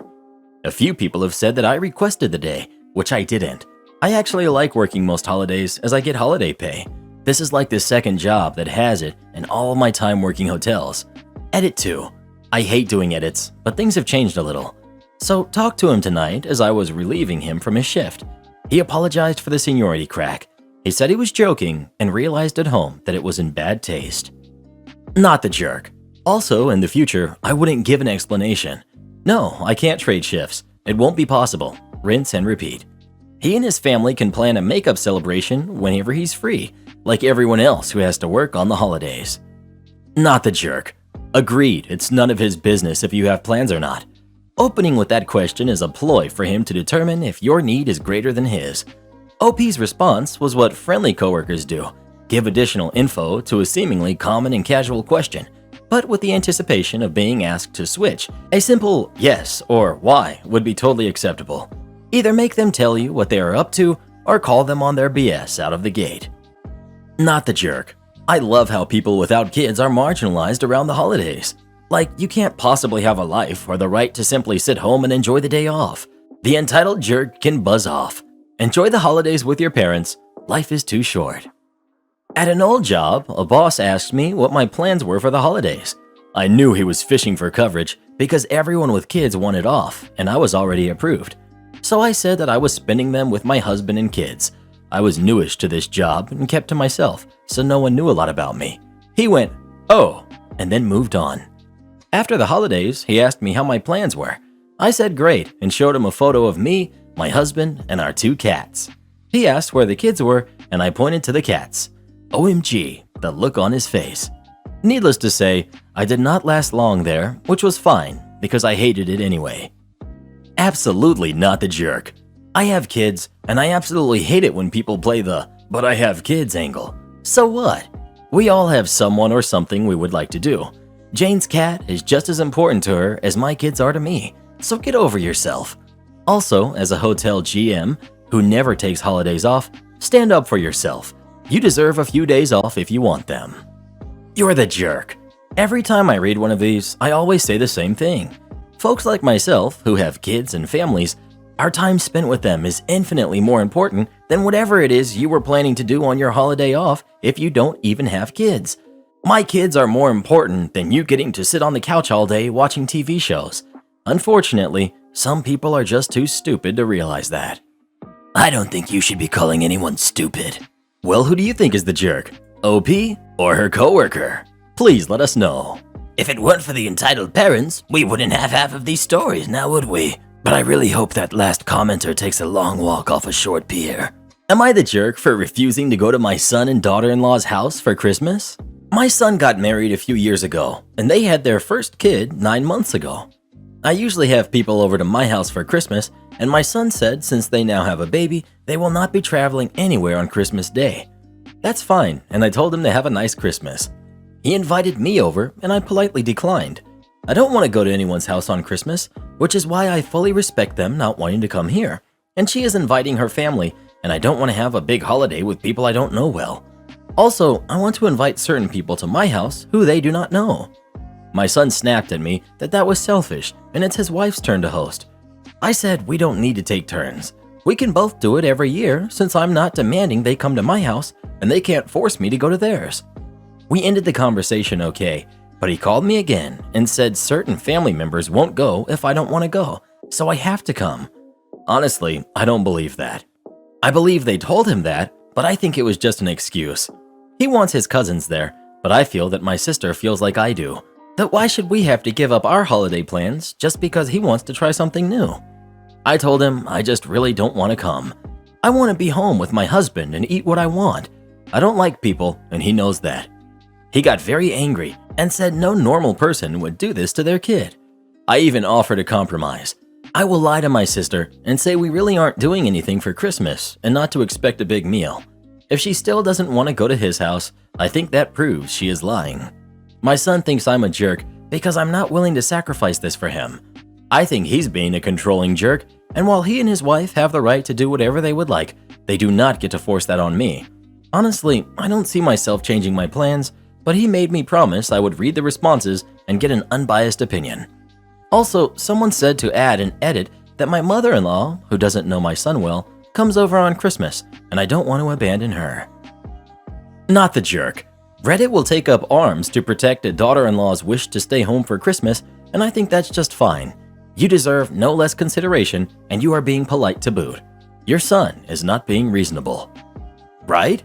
It's like open season on mother-in-laws here most days. Admittedly, a lot of them are jerks, but heaven forbid a mom doesn't want to do something for her grown kid. Not the jerk, OP. While you definitely could have handled that better, maybe find out why it matters so much to your son, but you have the right to spend Christmas how you want. Also, your son is grown and has the right to start his own traditions for his family too. While you may want to consider compromising your plans in order to maintain your relationship with him, like trade years you go to his house / stay at yours, you didn't demand he give up his plans to keep yours. Yeah, I'm not normally on mother-in-law's side, but this time I am, because she's not being demanding. She's not expecting them to come over to her house anyways. She's basically like, if that's what you'd rather do, that's fine. But I'm more comfortable in my own home, and I will stay here. And honestly, I feel similar, so I don't blame her. But she isn't being disrespectful. If anything, son and daughter-in-law may be if they dropped this change on her last minute. My grandfather did this for decades. He had very few days off work and wanted to spend Christmas in his own recliner. The compromise was everyone was welcome to stop in after church Christmas Eve for coffee and cake, etc. It's totally fine to say, I'm not visiting on the holiday. Not the jerk. You're right, it is absolutely your decision to go to your son's house or stay home. I will tell you as I read this, you come across as somewhat cold. Your son has a new baby, and he wants his mother to want to be with him and his new baby. My mother would rather walk on hot coals than miss that special time in memory with her kid and her grandkid. You do have the right to stay home, and after this, your son needs to respect that. That said, if I was him, I'd know going forward exactly where he or his kids stand in your priorities. Sometimes Christmas is about doing things unselfish or nice to make someone else happy. Certainly, I'd hope a mother would appreciate that. Not the jerk. But also, you kind of are a jerk, to be honest. Your position is reasonable, if this were just a friend or something, but this is your son, that you have been part of their life for what, 30 years? And every year, even when he got married, he gave in so that he could spend Christmas with you. He showed up at your house every year for Christmas. And the moment someone asks you to make a compromise, you're like, nah, son, the world doesn't work that way. I get everything I want, and I never make compromises for anyone. We can now just spend Christmas apart. So technically, sure, your position is not the jerk because you shouldn't be forced to do something, but it's not great either. I'm somewhere between everyone sucks here and you're the jerk. It sounds like you've hosted for years, and that since Christmas means so much to you that you don't want to give up hosting. While that's your right, it puts your son and his new family in a bind. It's much easier to be in your own house with kids as they get older. They want to be able to do the Santa thing in their own home. This is where I think you're a bit of a jerk though. By continuing to host, and your sister / his aunt wanting to come see you, he can't both host himself and see his family. It's either going to split the family or he's not going to have any of his family with him on Christmas. It is the motherly thing to do to offer to rotate or something and not hog it for yourself. If you don't, I'd fully expect your relationship to suffer. It sounds like you're okay with that though, which makes you a cruddy mom in my opinion. Am I the jerk for being mad that my son got sick right before Christmas? It has been a constant battle with my oldest, 12 male, to practice basic hygiene. Fingers constantly in his mouth and nose, twice daily reminders to brush his teeth, often met with lies which have to be exposed by checking the dryness of the toothbrush. 10-second showers during which soap is not used, pretending to wash his hands before meals. Lockdown made all of this worse. Masks constantly got lost because he doesn't like wearing them. Still no hand washing, fingers still perpetually in his mouth. Hand sanitizer wiped off on his coat. Our other kid is not like this at all. Not sure what happened with this one. I guess some people just have an aversion to cleanliness. As a result, he brings illness home multiple times a year, which usually doesn't bother me too much. At least we get the immunity boost, but this time was different. We moved across the country before lockdown hit. This Christmas was going to be our first chance to see family in actual years. Everyone got our shots, and we were planning a sizable get-together. My brother, both sets of my wife's parents, my mother, and my great-grandparents. And all this time, we kept reminding him, wash your hands and keep your fingers out of your mouth because we want your 90-year-old great-grandparents to be able to come visit. He started coughing a week ago, never into his elbow, just out into the atmosphere. We got him tested and he came back negative. This was a relief for us, but even more so to him because he stopped even pretending to cover his mouth. This morning, my wife woke up with the cough. She can't even speak. We're going to give it until Monday before making the final decision, but it looks like the Christmas visit is off. I just got off the phone with the second set of disappointed relatives, and it hurts. What made me angry was his reaction. For the record, I have not blamed him for getting sick. Poor hygiene or not, you can't always control whether or not you'll contract an illness. But he knows it was him. He was sulking in his room, and I went to talk to him. He said, "Sorry I got mom sick," and with that, I just stopped giving a hoot. I said, "If you were sorry, you'd care enough to keep your fingers out of your mouth."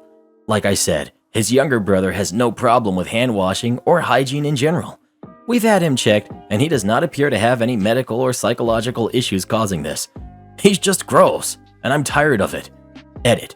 In the interest of clarity, I did not raise my voice during any of this. Edit 2. Yes, he has seen a therapist, but based on the responses I'm getting, a second opinion seems to be in order. Edit 3. Many people have mentioned sensory seeking disorder. After reviewing the warning signs, this sounds like a match. We now plan to find a specialist for SPD. Thank you to everyone for your feedback. I did not know SPD existed prior to this thread. Reply. This sounds like sensory issues to me, not an aversion to cleanliness.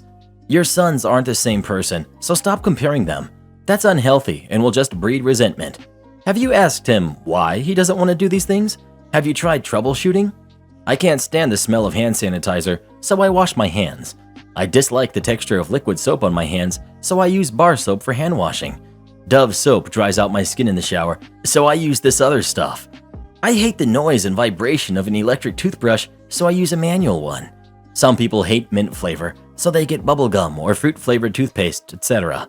He doesn't have to take a shower either. Baths exist. Get gum or something to replace fingers in his mouth. Use positive reinforcement. You're the jerk for not trying to work with him. Take him to a doctor or something, not just a therapist. Not the jerk for your emotions, but I do think what you said might have been out of line.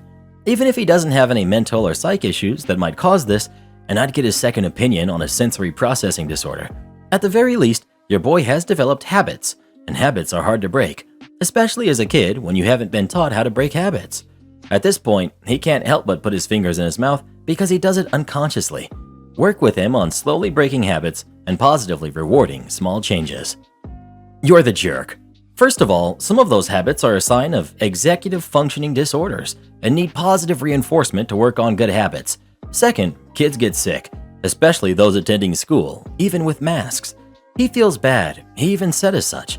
There's so much going around right now. I can't believe you're being mean to a kid about being sick. Not the jerk.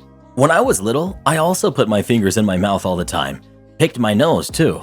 Mom told me to stop, kept doing it. Eventually, she whooped my butt to high heaven. Needless to say, I stopped sticking my fingers in my mouth. Mom would have laughed her butt off at anyone telling her to take me to a doctor over something like this. That's why the younger generation is doomed. Instead of taking accountability, getting a whooping, they just want to blame everything on some sort of disability. So sad how much people have gone downhill over the years, and it's only going to keep getting worse. Well, who do you think is the jerk? OP or his son? Please let us know. You'd be surprised how many people never actually wash their hands. I'm only holding this mop because I'm not a big jerk, lady. To start out, I recognize this was completely my fault. I normally ask him before we go into a building. This time, I did not do this thing. Normally, he'll let me know if he's gotta go, but it was busy in there and neither of us were paying enough attention. He went to the bathroom. Fortunately, I was also with my partner, so I sent her to go find someone to help us clean it up. Partner returned with some paper towels and said a mop and bucket were on the way with the first employee. Conversation with the first employee as follows. Me. Here, let me help. I feel bad. While reaching for the mop. Employee 1. "Oh, you don't have to." But they clearly did not want to be doing this thing, which was fair. Me. I truly do not mind.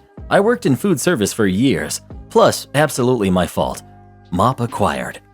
Employee awkwardly watched me mop before realizing they had forgotten the wet floor sign.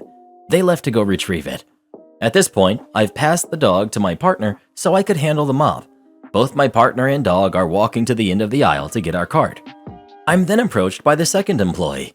Conversation as follows, paraphrased because it was like a week ago at this point. Employee 2, watching my partner walk out of the aisle, pulls down mask to quietly say, "I don't know why employee 1 didn't just ask her to leave. It's not a service dog if it pees on the floor." Me. He's in training. I did not remove my mask, and in fact leaned away because I'm immunocompromised. Employee 2. "Oh, well that doesn't mean he gets to be out of control." Me. "He's only 7 months old. I forgot to ask him to go before we came into the building." Employee 2. "Oh, he's your dog?" Proceeds to backpedal painfully with anecdotes about her chocolate lab who is so hyperactive and out of control. Me. "Yes, he's my dog." Partner returns with dog and cart. Doggo is being extremely chill because he's actually the best boy who just needed to go. Employee 2. "Oh, he's so mellow." Me. "Yeah, he's a good boy." At this point, I fully turned away from employee 2 to pay attention to my good boy. Employee 1 returned eventually with the sign. Partner, doggo, and I returned to our shopping. I'm almost positive employee 2 thought I worked there because I was holding the mop. It certainly couldn't have been my maroon jeans, big baggy sweatshirt, brightly colored hair, and lack of name tag. At least I hope employee 2 thought I worked there. I can't imagine how uncomfortably other customers are when this person walks up to them and starts talking smack about random passersby. Reply. Kudos to you. One night in my grocery store, I heard a dog yapping. Strange since we don't allow pets, to my knowledge, and service dogs are trained not to bark, again, to my knowledge. Later, come to find out, the customer had a dog in his stroller that proceeded to let loose his bowels in a couple of spots. Even worse, other customers had pushed their carts through it and dragged it throughout many aisles. The person who had to clean it up was justifiably annoyed. Entitled sister wants to steal our grandma's apartment so her secret boyfriend can move in. My sister, mid-30s, is probably the worst case of entitled I've ever seen. She's always the victim, can do no wrong, and the world owes her for her imaginary suffering. This time, however, she's reached an entirely new level. She's recently confessed to our mom and I that she started dating someone behind her husband's back. And to be honest, her husband is also a ginormous dirtbag. But just leave the guy, okay? I don't think anyone deserves to be cheated on. And even though he totally sucks, an affair doesn't constitute as some kind of just punishment. It's messy and not worth it. Save everyone the extra heartache. Now, our grandma passed at the end of August. It hasn't even been a month since she's passed, and since she was ill, we did have time to discuss some things and make arrangements for others. She lived in an apartment that's attached to our mom's house, and we had talked about me moving into it after grandma passed, and everyone thought it was a good idea because my grandma had things like no-slip railings, kitchen tools and gadgets for arthritic hands, etc. And I also am disabled and could benefit from the same equipment. Come to find out, my crappy sister thinks it'd be a cool idea to have her secret boyfriend move into our mom's property instead, so she can use our mom as some kind of cover for what she's doing. And I am absolutely repulsed and livid. We were all just starting to let my sister come around again because after grandma passed, she seemed like it had really affected her and she was really turning over a new leaf. But it's all because she wants her boyfriend to move in. I don't think anyone is going to fly with the idea. I just can't believe that she even thought it would be a viable option and something that she could even suggest to us. Why does she just assume that we'll help her cheat on her husband? I want no part of it. I will not be an accomplice. Also, her justification for suggesting he move in is because OP doesn't seem to be in much of a rush to get up there. Like, yeah, I'm the one who discovered grandma there, less than a month ago. Sorry I haven't been sorting through all of her belongings and getting them ready to be rehomed or donated. I wish I could keep every trace of her, and the fact that I have to get rid of anything at all hurts, and I'm sorry. I'm sorry I haven't done it yet, but maybe try having a little empathy. I've decided that I'm kicking my sister out of my life again. Each time I think she's capable of changing, she shows that she's still the same horrible, selfish person, and I'm done falling for the charade. Have fun with your inevitable divorce proceedings. Good luck explaining all of this BS to your kids too. Thanks for reading if you read. Still can't believe my sister is not only a real human being who exists, but we share the same gene pool. Also, I'm 24 years old, so I've had a long time to come to terms with that fact. Still can't. My brother's girlfriend is scamming him. My brother, 32 male, and I, 29 female, are very close. We started a business together a few years ago, and it's going far better than we expected. As a consequence, he makes a lot of money. 1 year ago, he met a 28-year-old girl. She told him she was a high-paid executive in a famous company. He told me he wanted to date a woman with ambition and a successful career because he wanted them to be on an equal step. He fell deeply in love with her. I met her not long after, and she was funny and sweet, so we got along great. My brother moved in with her, but just before it happened, she said she was sick and had to quit her job. After that, he paid for every health appointment to try and diagnose her because she has no savings. He also is the only provider of their house since she doesn't work anymore. She loves to buy expensive items with his card. It has been going on for 7 months, and the doctor said they couldn't find anything. These past few months, I kept thinking about how it's weird she has no savings, even though she's supposed to have had a big salary, and he never met anybody from her work. There's no medical proof that she is sick. Anyway, they went to my house for dinner, and she told me she was still feeling too ill to work. 20 minutes later, she was talking about the new coat she bought with his money, and I made a comment about how she wasn't too sick to shop. My brother was very upset and got up to talk to me. I told him my concern that she was a scammer, and he said I was a jerk for insulting her and thinking she didn't love him. She left, and he refuses to talk to me anymore. I don't know if I should apologize. Am I the jerk? Not the jerk. And make sure you have all the details about ownership of your business in writing, with nothing left open to interpretation. If she's scamming him, you're at risk because of the joint business. I would totally run a background check on her. I wouldn't normally advocate for this, but the circumstances dictate that this should probably be done. Honestly, in less than a day, he'd have her work history, criminal background, education, former residences, etc. Not the jerk. Your brother is just not ready to face the truth about her, and he's not asking any questions. It worries me that you are in a business together. You should find a way to protect your interests because your brother may not see the light when it comes to this woman. Please review any contracts, insurance, or other legal documents the business currently has. What would happen if your brother went into debt? High credit card bills, etc. How would that impact the business? Could he somehow sell or mortgage the business if he went into debt? Could he take out a loan using the business as collateral? If he did this, would you even know about it? Would you personally be responsible for these loans or business debt? You may want to talk to an attorney that specializes in business law and determine what may be needed to protect you and the business. You're the jerk. You're conflating multiple unrelated things, none of which make you look good. 1. You don't actually seem to have any evidence that she didn't have the job she said she did.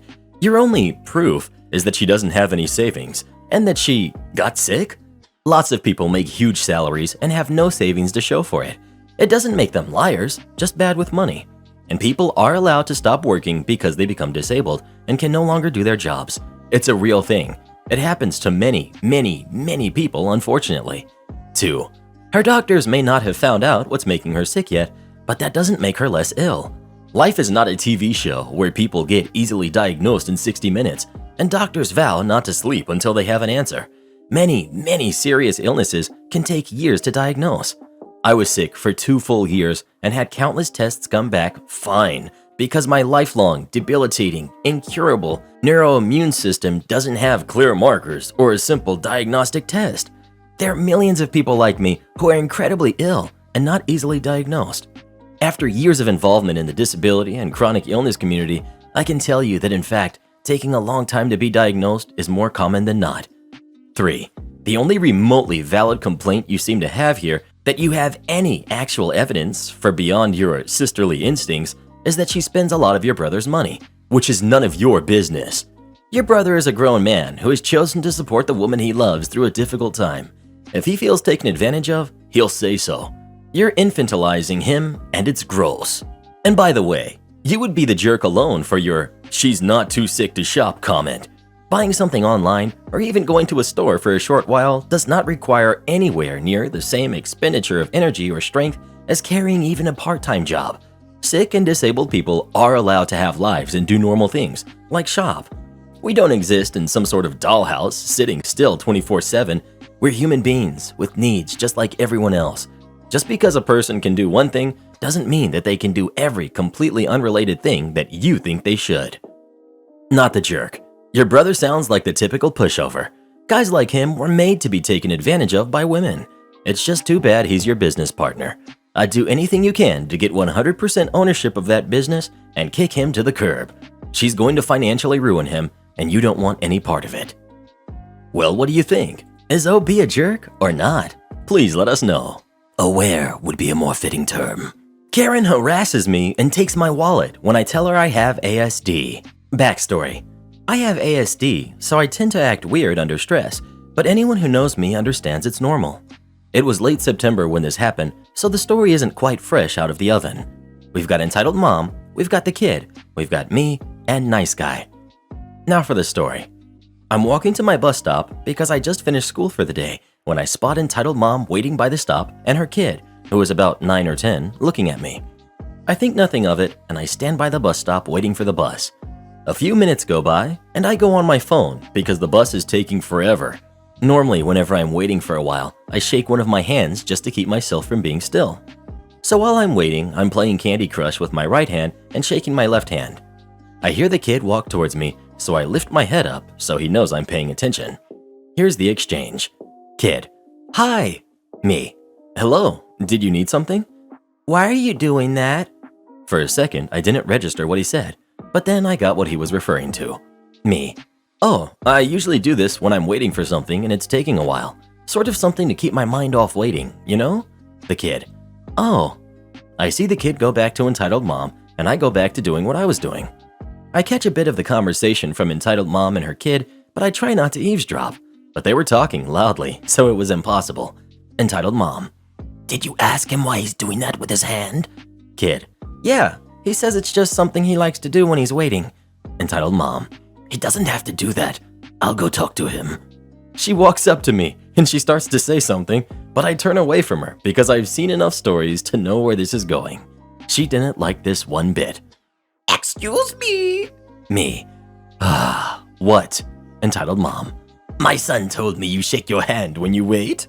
Me: "When I'm under stress also." My hand was still shaking. "Well, stop it. You're making me very uncomfortable, and I don't feel safe." Both me and the kid look at entitled mom dumbfounded. Me: Excuse me?" "You heard what I said. Now stop it." Me, now slightly annoyed: "I have ASD, ma'am. So if you would please leave me alone, I would really appreciate it." At this point, people are watching us. Entitled mom: "I bet you don't even have ASD. You're probably just faking it." This is the point I snapped. I pulled up an article on the news that has a bunch of kids, including me, sharing our experience with ASD. Me: "See any similarities?" Entitled mom turns ghost white. Then she shakes it off by shoving me on the ground. Me: "What the heck was that for?" What she says next will never leave my brain. "You're a liar. Stop scaring my son." Karma incoming. Nice guy: "Ma'am, what is your problem?" "My problem? He was assaulting me and trying to get my purse." Nice guy: "I'm gonna stop you right there." He pulls out his phone, which had a video of her clearly harassing me and shoving me on the ground. "Unless you want this to go to the police, I suggest you stop." Me to the nice guy: "Thanks." Nice guy turning to help me up: "No problem. I can't stand people like her." Entitled mom tries to run off with her kid, who was sitting there in shock, but several people quickly grabbed her and kept her in place. The police arrive, and nice guy tells them what happened and showed them the video. They arrested the woman for assault and theft. I didn't realize it, but the jerk had knocked my wallet out of my grasp and tried to run off with it. They ask if I want to press charges, and I say no. But nice guy asked if he could because he could see that I wasn't in the mood for it. After that, I got no word from anyone involved, which I am more than okay with. I wish this didn't happen to me at all. Reply: press charges. If you don't, they think they can keep doing it. Hit them with the legal book for the love of God. It's the only way they learn, if at all.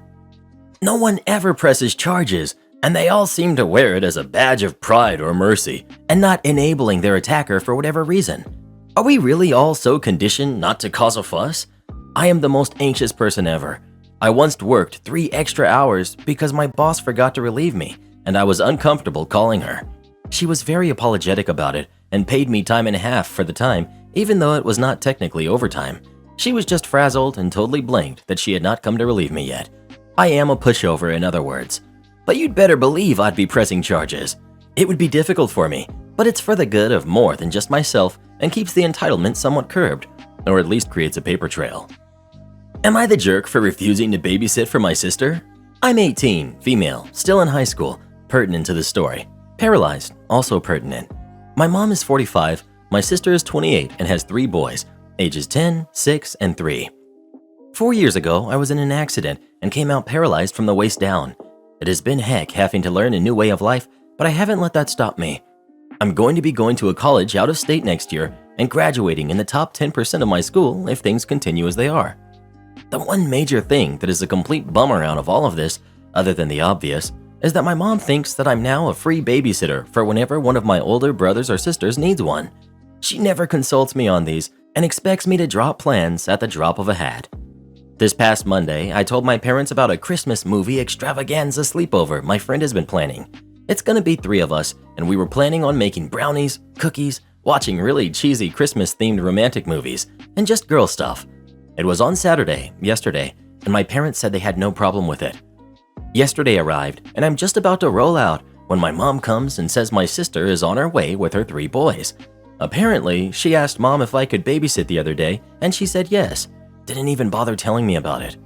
I said heck no, because I already have plans. We fought, and mom ended up storming off because this one time I wasn't backing down. I took the time and left, turning my phone off when I got into my friend's car.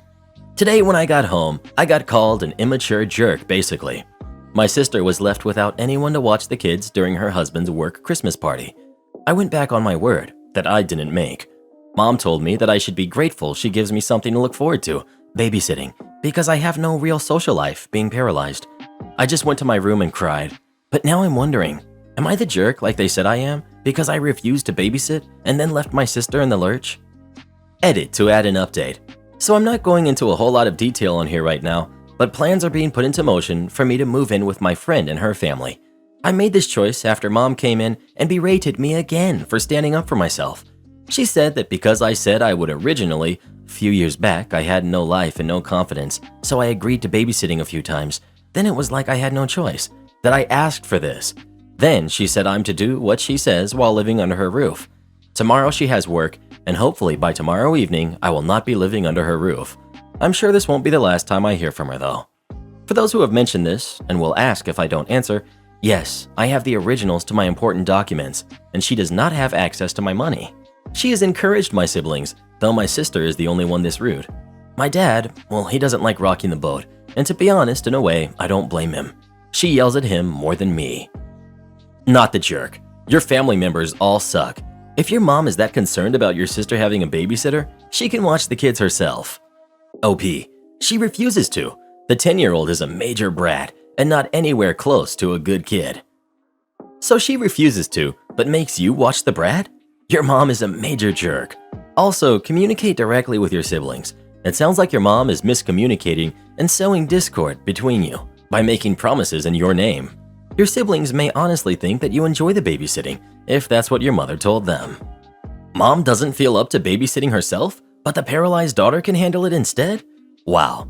The capper was mom saying OP should be grateful as she has no social life, but clearly OP does have friends and a social life, as that's what she was doing that night. We don't know why OP's mother does this. Is she a doormat for her other kids? Resentful of the care OP may have needed when she was first disabled? Maybe she's guilty. Was mother driving in the accident? And misdirecting guilt to OP, or what? Doesn't matter. She's trying to hold OP back from a real life with friends, and I fear that going away to college next year may be sabotaged. OP needs to get this all out in the open with siblings now. They need to call OP to make babysitting arrangements, and nothing mother agrees to is binding OP, etc. As for mother and father, OP needs to have a serious discussion with mom and dad and tell them you have a life. you have an even better life planned next year, and you are not the family babysitter and expect them to respect you. Obviously not the jerk. Good luck. Not the jerk, OP, and please let me say that I am so impressed and proud of you and all your accomplishments. I know I'm some random internet stranger, but I have 3 kiddos, and I hope and pray when they are 18, they can say they are in the top 10% of their class, and that their idea of fun is sharing time with their friends, watching cheesy movies at a slumber party. If your parents don't tell you how amazing you are, then it is my honor to do so. You are not the jerk, and your family needs a serious reality check as to who you are and what you're capable of. 10 years from now, I see you, in my imagination of course, being successful at your dream job, and or having your own fabulous family, or really whatever you choose to do. Don't let up, OP. Go live your dreams. I gave my mother an ultimatum to choose between my brother or me. I moved in with my mom after she got too sick to help her. 3 months later, she told me my brother was moving in to help too. I was less than enthusiastic, as my brother has always bullied and taken advantage of me, and my mom's enablement of that sours our relationship. I was basically treated like I was a bad person for not believing my brother has magically become a different person in adulthood. My mom decided a compromise was to have him sign an agreement of his duties and our expectations for the shared living spaces, as well as what we all would be contributing to for the household finances. I'm not trying to turn this into a pity party, but essentially, he has not lived up to a single item once. He has never taken out the trash. It's always later. They joke about it. He makes my life here miserable and filthy. He's always introducing drama and problems. Well, I found out my mom has needed my financial help more lately because he hasn't contributed a single dollar towards food or utilities while driving both up, and she's been trying to cover up for him. So I'm subsidizing him treating me like a house elf, and he won't help her with her appointments or clean up after himself, let alone contribute to chores. We had a fight this morning because he left wet clothes in the washer, so I had to move them to the dryer, like always, to wash my mom's sheets, and then I had to move them out of the dryer because he wouldn't come down to get them. He was upset I left them dumped back in his laundry basket and said I should have folded them so they wouldn't wrinkle. He never folds his clothes, and they're always wrinkled. He was demanding I iron his clothes, and my mom was trying to say she would do it for him, and I just lost it. But it was more like the straw that broke my back while they're trying to focus on it as a single overreaction. He's the crappiest person I've ever known. I told her it's him or me. I'm moving out ASAP if she doesn't give him a deadline to move out. I said I'd still go to her appointments and stuff like that, but I won't live with her. My mom is hysterically upset and saying he can't take care of her if she's sick at night, or she doesn't understand how I can be so cruel to ask her to choose between her kids, but I feel like she already did a long time ago. I feel guilty to put her through this, but I also feel like this is not my fault, and I have to maintain my own sanity. I feel like crap, but I don't know what else to do. I clean the house to wake up to it trashed every morning, and lately I've been wishing I wouldn't wake up. Not the jerk. She's made it clear she favors your brother while knowing he can't actually care for her. Let her lie in the bed she's made, or hire home help. She got you to move in with her to take care of her, and then invited your brother to move in for you to take care of him too. You said you wouldn't, and she lied to you and did it anyway. OP, she knew deep down that she was inviting him in for you to take care of him. She knew. She thought she had you over a barrel because she needs your help. She does not have you over a barrel. When you move out, cut contact for a while. Otherwise, you'll be paying for 2 separate households when she starts to complain about not having enough money. And I think you'll find that the second the cash cow goes no contact, suddenly your brother will find the wherewithal to take your mother in and get her on the government program she should already be on. Not the jerk. This has gone on far too long. There is no impetus for your brother to change, so he won't. Your mother is wrong that he can't take care of her at night. More likely, she won't admit to you nor to herself that he won't. As you rightly pointed out, she's made her choice. You've tried to help her. She squandered that opportunity. Now it's time to help yourself. Move out. Skip the ultimatum. They can and will figure this out when they have no other options. Not the jerk. Am I the jerk for taking my daughter shopping when she was supposed to be punished? My 14-year-old daughter, Katie, is very talented at math. She's already the best at it in her school despite not being into her older years. She entered her exams early and scored full marks. She's now studying higher-level math stuff, and her teachers have given her university-level material to get her teeth into. It's probably her biggest passion in life. Katie also attends a math club which she enjoys, and she's already the most talented member. A couple of months ago, this new boy joined the club. I'll call him Tommy, and she talks about him a lot. She obviously has a crush on him. A few weeks back, the trainer at the math club told me that she had gotten complaints from parents because some of the other girls have received texts from Katie demanding they stay away from Tommy and containing a lot of really mean stuff. As soon as I found this out, I made it clear that it was to stop. I even confiscated her phone. Unfortunately, the texts continued as soon as she got her phone back. In fact, they got even more extreme, and as a result, the club decided to exclude Katie today. Katie was crying in the car, not just because her math is her passion, but also because she thinks she loves this boy and doesn't want to be away from him. He's blocked her on everything due to what's happened. While she obviously hasn't behaved well, it hurts seeing her so upset. She loves clothes, so I thought I'd treat her to a girly day to cheer her up. We did some shopping and bought her some new dresses, and then I took her to a salon to get her hair done. Katie is still pretty down, but she enjoyed the day and said it cheered her up. I told my husband what happened, and he was livid. He said shopping was the last thing we should have been doing, and that I should have brought her home immediately, confiscated her phone, and put her in her room to think about what she had done. Look, as awful as what she's done is, she's a teenager who's both had her heart broken and had her biggest passion taken away from her on the same day. We can think about punishments later on. You're the jerk. Your daughter is suffering the consequences of her inappropriate and creepy behavior. To simply consider punishments later, you should have taken her home and let her think about what happened. Instead, you rewarded her. You're the jerk. She didn't learn her lesson the first time, so she did it again, and you rewarded her behavior. Having a crush is no excuse for the behavior she has shown. She needs to understand that actions have consequences. Even though she is great at math, that is no excuse for being an aggressively jealous human being. This girl of yours needs boundaries, and at 14, she's old enough to understand them. If she was older, this would be considered stalking. Time to sit her down, return the dresses, and step up like she needs you to do. You're the jerk. Your daughter did not need to be cheered up from dealing with the logical consequences of her incredibly inappropriate actions. Good parenting does not mean preventing your kid from ever feeling negative emotions. It means helping them to process their emotions in a healthy way. She does not need a shopping trip. She needs therapy and strict supervision of her technology use. She was harassing the other members of the club as a result of her unwarranted feelings of ownership over another member, who has to block her from social media in order to protect his privacy. That's why she had her crush and greatest passion taken away from her. Frankly, you're lucky the consequences weren't worse. This behavior is grounds for a suspension or being expelled. Everyone else wants the meeting first thing in the morning? Okay. So this story is being stolen from my girlfriend. She works at a company that provides warehousing, product prep, and direct-to-consumer services to other companies.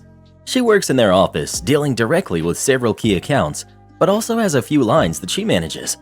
The lines are responsible for prepping and building shipments. The line workers will gather in the morning and wait for their daily assignments, as well as any direct-to-consumer orders from my girlfriend. This detail is important. The other office workers help manage some accounts, but do not manage the lines or direct-to-consumer orders, nor do they know how to. She comes into work one day and finds out they have a new director, and he wants to start organizing, streamlining, etc. You know, the things the new important person does to make it look like he's giving it his all. His first order of business is to have a mandatory daily meeting at 8 a.m. with everyone in the office that will take no longer than 15 minutes. My girlfriend requests that the meeting start at 9 a.m. instead, as the warehouse workers will be doing nothing but waiting around for their assignments otherwise. The director, probably not wanting to look like he's playing favorites on his first day, puts this to a vote. And surprise, the other people want to start first thing in the morning, as they have nothing else to do at that time. So my girlfriend says, okay, if they want to start first thing in the morning, that's no problem. Next day, the meeting begins as soon as everyone arrives, and as they gather and the director begins talking, they hear the various lines start calling my girlfriend's name over the radio in the distance. 5 minutes go by, and now people begin wandering into the office. 10 minutes and a small group forms. 15 minutes, and people are coming and going patiently waiting for her, and she is ferociously tapping her pen on a clipboard. At this point, the director pipes up with a less than sincere, "Well, you look rather anxious, so if you have someplace to be, you can go if we're keeping you." She responds with a candid and rushed, "Thank you so much," and runs away to take care of her lines and process consumer orders. The new director, after this conversation, spoke with the owner of the company. To his credit, the director later that day sought out my girlfriend and recapped what she missed at this meeting, which ultimately ran for over 45 minutes.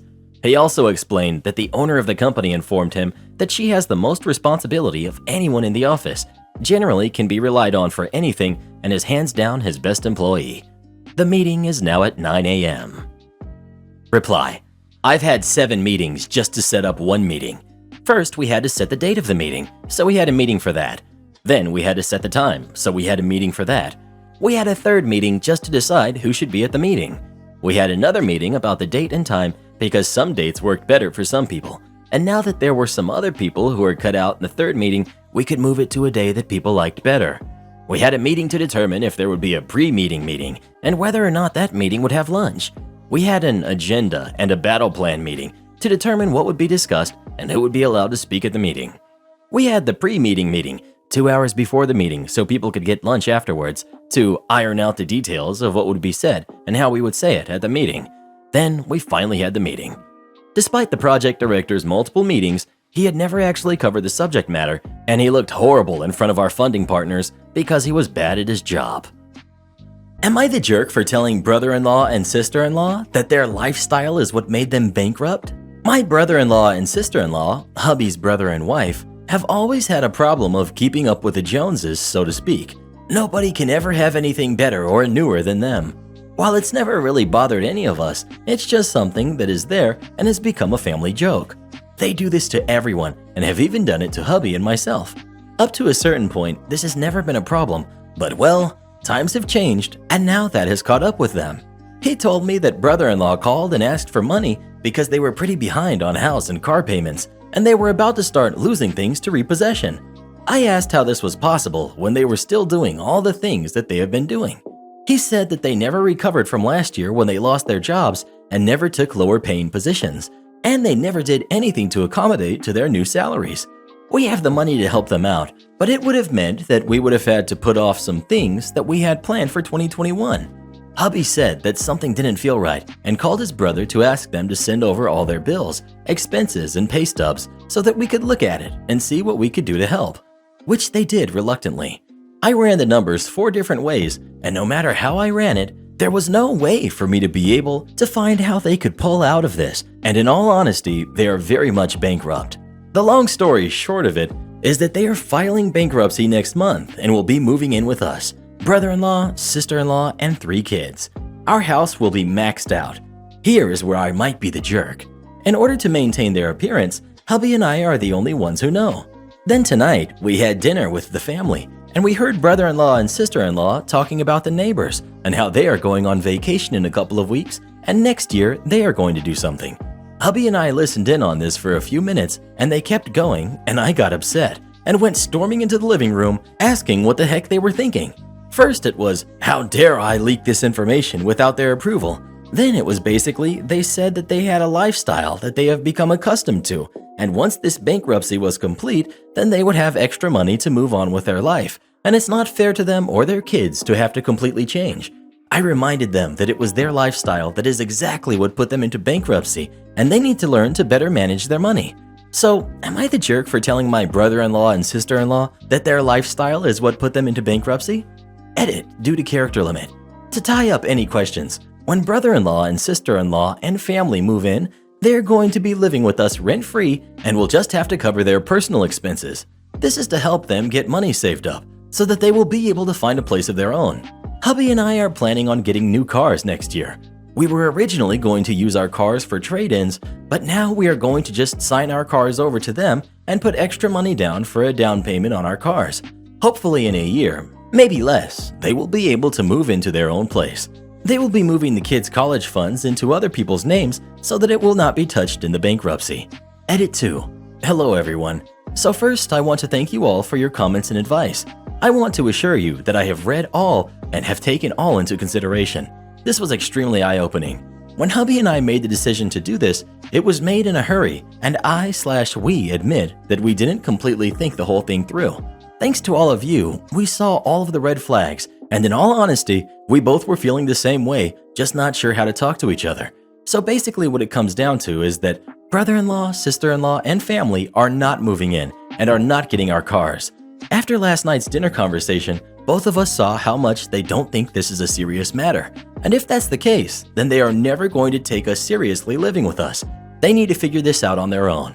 We had a Zoom meeting this morning with hubby's other sibling, and they are all telling us the same thing. Not to let them move in with us and not to let them have our cars. They all agree that they need to hit rock bottom as well. They still have some time before all of this goes through, so they have time to save up for a place that they can move into and maybe find a way to get different cars. I put together a budget that will work for them. I have resources that will help with different things as well. I made them a budget spreadsheet like what we use for our finances. I have a friend of mine who is going to try and find a place that they will be able to rent while they come through the worst of it all. Taking any of them in is an absolute last resort. I feel horrible for their kids because they're going to miss out on a lot because of this. They're most likely going to lose their college funds. They never did anything wrong, but they are going to have to pay for their parents' mistakes. If they were not underwater with their house, they could have sold it and just paid off a lot of the debt with that profit. But at this point, nothing is going to help. Had they not lost their jobs last year, they would have been okay. Both at the time had high executive level jobs that afforded them to do all of the things that they had done. But their new jobs and salaries just don't have that much power at this point to pull them out of it. We are going to have to get their parents involved in this, which both are in their 80s. They might actually have to get an advance on their inheritance to get moved. I don't know. Hubby and I feel that we have done more than what we should have done. So now it's up to them. Edit 3. About the college funds. They're just basic savings accounts. All 3 kids are not at an age where they can hold their own bank accounts without a parent signature. So while they have their names on the accounts, brother-in-law and sister-in-law are also on the accounts. So they are going to lose out no matter what. I yelled at my mom that I hate Harry Potter and to let me live my own life. As my title suggests, my mom is a huge Harry Potter nut. She and my dad actually met in a Harry Potter IRC, like Discord but for old people. In the early 2000s, got married and had kids, and from day one decided to embarrass us for life by naming us after some Harry Potter and Star Wars characters. It's honestly been horrible. I have a stupid name, and since we were little, my parents have forced stuff like Harry Potter, Star Wars, Marvel movies, etc. down our throats. Everything is about dragons and magic and blah blah blah. I'm so sick of it. Every birthday, every holiday, everything is just organized around fandom. So just like every Christmas, the days leading up to Christmas, we have to sit down every night and watch Harry Potter movies. It's so boring. I can usually get away with knitting or drawing on my iPad during this, but this year my mom was like, let's just have a technology and distraction-free night every night. I arranged to go over to my friend Missy's house instead for like 2 nights. Missy's family is normal and likes things a normal amount. My mom got really mad and started talking about how it's a family tradition and how I'm basically rejecting her, and went on her whole thing about how you wouldn't exist if it wasn't for Harry Potter. I finally had it and just yelled, "Nobody cares that you were a big name in the Harry Potter fan club. I don't like Harry Potter. I don't like Star Wars. I hate Marvel movies. They're all so boring. Please just let me have my own interests." I couldn't help it. I started crying because I was just so frustrated because everything always has to be Harry Potter this and Star Wars that. And now that we're all older, they started doing Game of Thrones. Everything is centered around some kind of movie or TV show or book series. Just once, I want my family to band around something that doesn't have to do with media or these nerdy things. We live in Utah, where we have like 5 national parks, and even though I ask every year for my birthday, I've never been to Arches. Well, my sister called me saying that my mom was angry and to just come home and to stop with the theatrics. I told her I'm sick of having all this old nerd stuff crammed down my throat, and just once I want to have a normal time watching normal Christmas movies and not having to pause for lightsaber battles. Am I the jerk? Not the jerk. And your post is a great warning for all those people still thinking about naming their kid Anakin or Khaleesi. You're allowed to have your own interests, and your parents aren't making life easier by forcing things they like on you. Not the jerk. Your reaction makes sense. It's 100% understandable. Extreme role players like this can be just as toxic as parents that micromanage their kids. If you feel like you're not allowed to have your own interests or hobbies or alone time, you should be able to say so. I happened to be extremely nerdy. My mom tried to force me to become a dancer. I sucked. Not kidding, I really sucked. Couldn't even do the splits. But she pressured me to go until the teacher stepped in and told her how miserable I was. She spent thousands each year on costumes, gas, hair, makeup. We spent endless hours traveling in hot buses for competitions. I literally had to stop at age 12 because I physically could not do what the other dancers could. I wasn't flexible, thank God. And above all, I wasn't interested. I felt so guilty because so many girls in my class at school loved dancing. They would have loved to have a mom that was willing to spend big bucks to fly them to cheer competition, ballet, tap, hip-hop, skating, but it just wasn't for me. I was tired and moody 24/7. I can't even begin to describe how depressed it made me. I wanted to read manga. I did not want to spend 10 hours a week in 2 different dance studios. I didn't understand why my mom couldn't see that. Still don't. I completely understand. Your parents are not providing an inclusive environment, and it's not fair. I think you should try to sit them down and have a serious conversation about how you feel. Don't say you hate them. Say you want to share your hobbies with them. Parents should not expect their kids to be clones of them. Not the jerk. The sentence, Missy's family likes things a normal amount, really jumped out to me.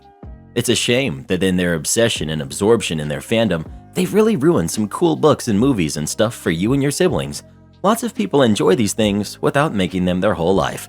Also, I'm being petty here, but watching movies is not a technology-free night. Play a board game or something. OP. But that's the thing. My siblings are all okay with all of it because they love all that stuff. I'm the odd one out, and they didn't ruin them all for me. I didn't like any of it to begin with. Like, they aren't cool to me. They're just boring snooze fests. Like, whoop-de-doo, I'm the chosen one. But I'm a sad little orphan boy with a charming cast of characters. Am I talking about Harry Potter or Star Wars? Who knows? They're both the exact same story. I'm going to politely and respectfully ask each of you to stop thinking you're going to be the first to try to explain the hero's journey to me. Every other person already rushed to the front of the line to do it first. Okay, your parents are the jerks for forcing their hobbies on you, but they are not the same exact story, and that is a hill I'm willing to die on. OP, this is such a good example of what they do.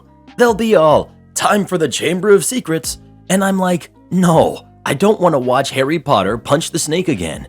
And they're like, but he didn't punch the snake, he XYZ. And it's like, wow, same thing. Who cares? It's a movie. Everyone sucks here.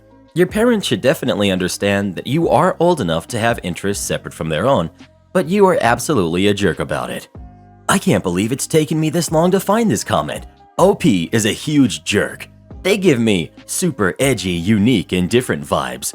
Forget the mainstream type of person. I'd love to have parents right now who share their interests with me. Sounds like OP doesn't at all even attempt to share interests with them because they're an edgy, bratty teenager. They're going to miss this when their parents are gone. Everyone sucks here. Parents shouldn't give kids stupid names and should let them develop their own interests. You should chill out talking smack about nerds and nerd stuff. You're completely right that wanting to be your own person is fine, but it isn't cool to crap all over someone else's interests either. Also, please recognize that at least some of this is overdramatic teenage angst. I would know. I had my angst back on IRC because I'm old. And that tons of kids wish they had a family that wanted to do stuff together. Lightsaber fights may not be your thing, but if that's their biggest sin, try to find a way to enjoy time with your family around the holiday. You'll look back on these memories with more fondness than you think right now. Have you ever calmly talked to them about this? Like, have you set them down and told them you have your own interests and you're just not into the same things they are? And maybe it seems like you were before because you were little, but now that you've grown to like your own stuff and you have your own hobbies. I don't have kids yet, but my husband and I are very into Disney and Harry Potter. If we had a boy, his name would be James, not Albus or something like that. We wouldn't try to force them to love the same stuff, but until they matured and had their own interests, things would kind of seem that way, wouldn't it? Disney-themed bedroom, Harry Potter birthday, etc.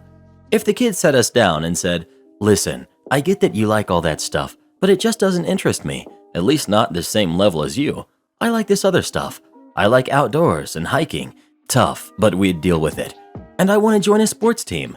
Then OMG, things would do a 180 and we'd be going out to sports stores and checking out some hiking gear, and I'd learn which bug spray is best. and we'd make sure to get them into the team they want, etc. However, if everything seems like it's sunshine and rainbows, then suddenly 12-year-old James goes absolutely crazy, yelling at us for liking these things, shoving this stuff down his throat when we thought we were just including him in our lives, and then stormed out, leaving us with that super nasty aftertaste. I'd be more than a little hurt. If there was a calm and mature conversation before this, then not the jerk. If there was no indication that you were upset, and the first they heard about it was, "Your interests suck and they're so boring and no one cares," then you're the jerk, and you need to learn to voice your concerns and emotions better. Well, who do you think is the jerk? OP or her parents? Please let us know. I'm so thankful my dad watched football and my mom watched cooking shows.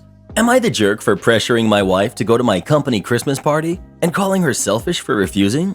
I work in a job where socializing and networking is very important. I make good money as of right now, but have a lot of ambition to rise higher in my current company. My wife stays home with our 2 kids, who are 2 and 4. The company is owned by Eva, who my wife really struggles to be around. Eva inherited the company from her dad and is very princessy and spoiled, and I get why my wife doesn't like her. I actually do like her, but it is an acquired taste. The other lady my wife doesn't like is Claire, the CEO's wife. Due to my position, she had to entertain Claire a couple times over the summer and hated it. She said she is annoying, spoiled, and setting women back. We also had to attend Eva's birthday party a couple months ago, and my wife told me after the fact how uncomfortable it made her. She feels like it's a fashion show, and she can't compete with the other women, and she feels like Eva and Claire are laughing at her, but does not have specific examples. Honestly, Eva is gorgeous. Claire is not really my type, but I hear men around the office drooling over her. I don't know if my wife feels insecure, so I try to boost her confidence. She feels that Eva doesn't like her and that she doesn't fit in with the other wives, but again, doesn't have any examples. Saturday was the company Christmas party, and she really didn't want to go due to not having a cocktail dress, but I told her how important it was. When we got there, she whispered to me that Eva looked ridiculous, so I knew it wasn't going to be a great night. When we left the party, I could tell that my wife was fuming. She said that Eva made a joke about her being vanilla. I believe her because Eva blurts out some weird stuff. Honestly, I think Eva got that from the guys at work, but obviously she should not have said that. She also said that Claire mom-shamed her for not having a nanny and implied we should prioritize date night over our kids. She admitted that she didn't think Claire meant that maliciously and that they were just talking about life. I know Claire's husband pretty well, and he is pretty old-fashioned, and his wife comes way before his kids. Not really our thing, but I don't think Claire was trying to be mean. I validated that Eva and Claire should be more careful about what they say and thanked my wife for sucking it up for the night. She said that was the last work social event she would be attending. I said I know she hates them, but it is very important to my career. The people at the executive level all have spouses who fit in very well and socialize. She said she didn't care and she would no longer be making herself uncomfortable. I ended up snapping at her that she was being selfish and somewhat childish. I know it isn't fun, but lots of things in life aren't fun, and this is the nature of my job. She was very upset and said I was invalidating her feelings, though I don't see it that way, because I agreed that neither of them should have said what they said. You're the jerk. You're the one who's being selfish here. The woman you describe as gorgeous said something completely inappropriate to your wife, and you're planning to subject her to that again? You are invalidating her feelings. The women you work with sound shallow and mean, and your wife doesn't need to be around them anymore.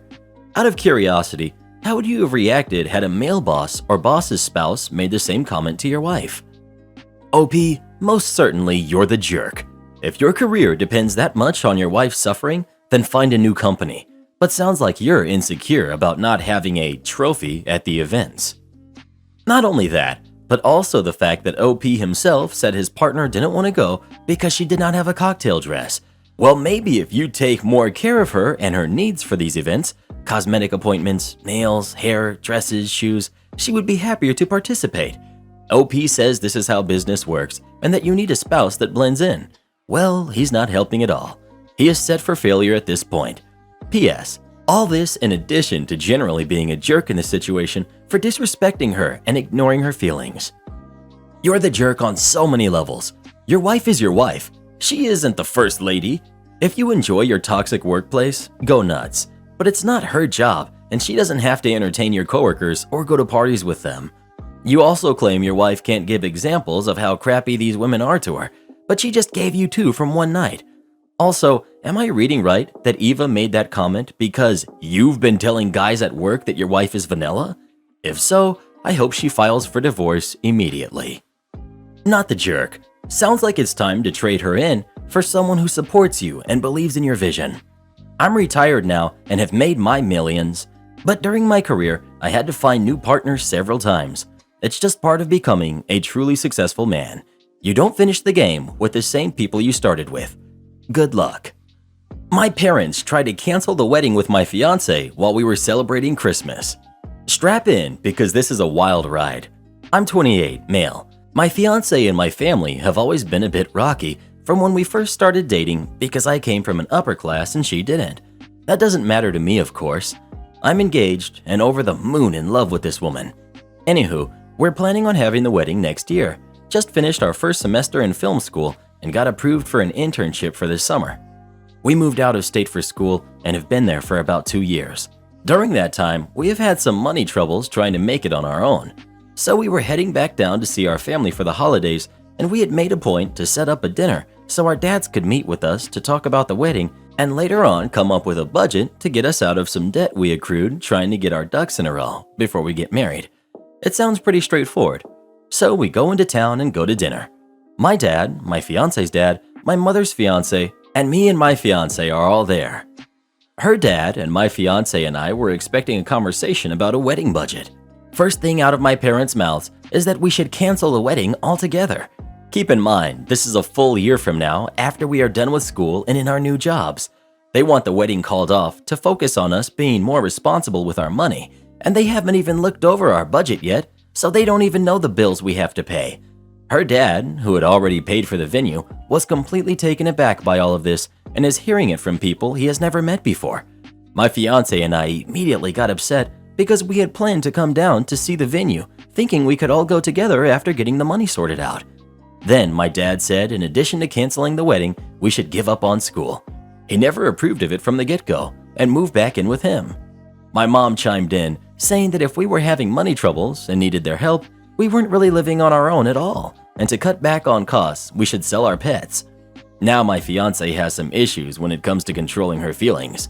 She basically went off on my parents, saying how it's not right for them to do this to us, and how it's wrong for my dad to put me down all the time in regards to school, which I completely agree with.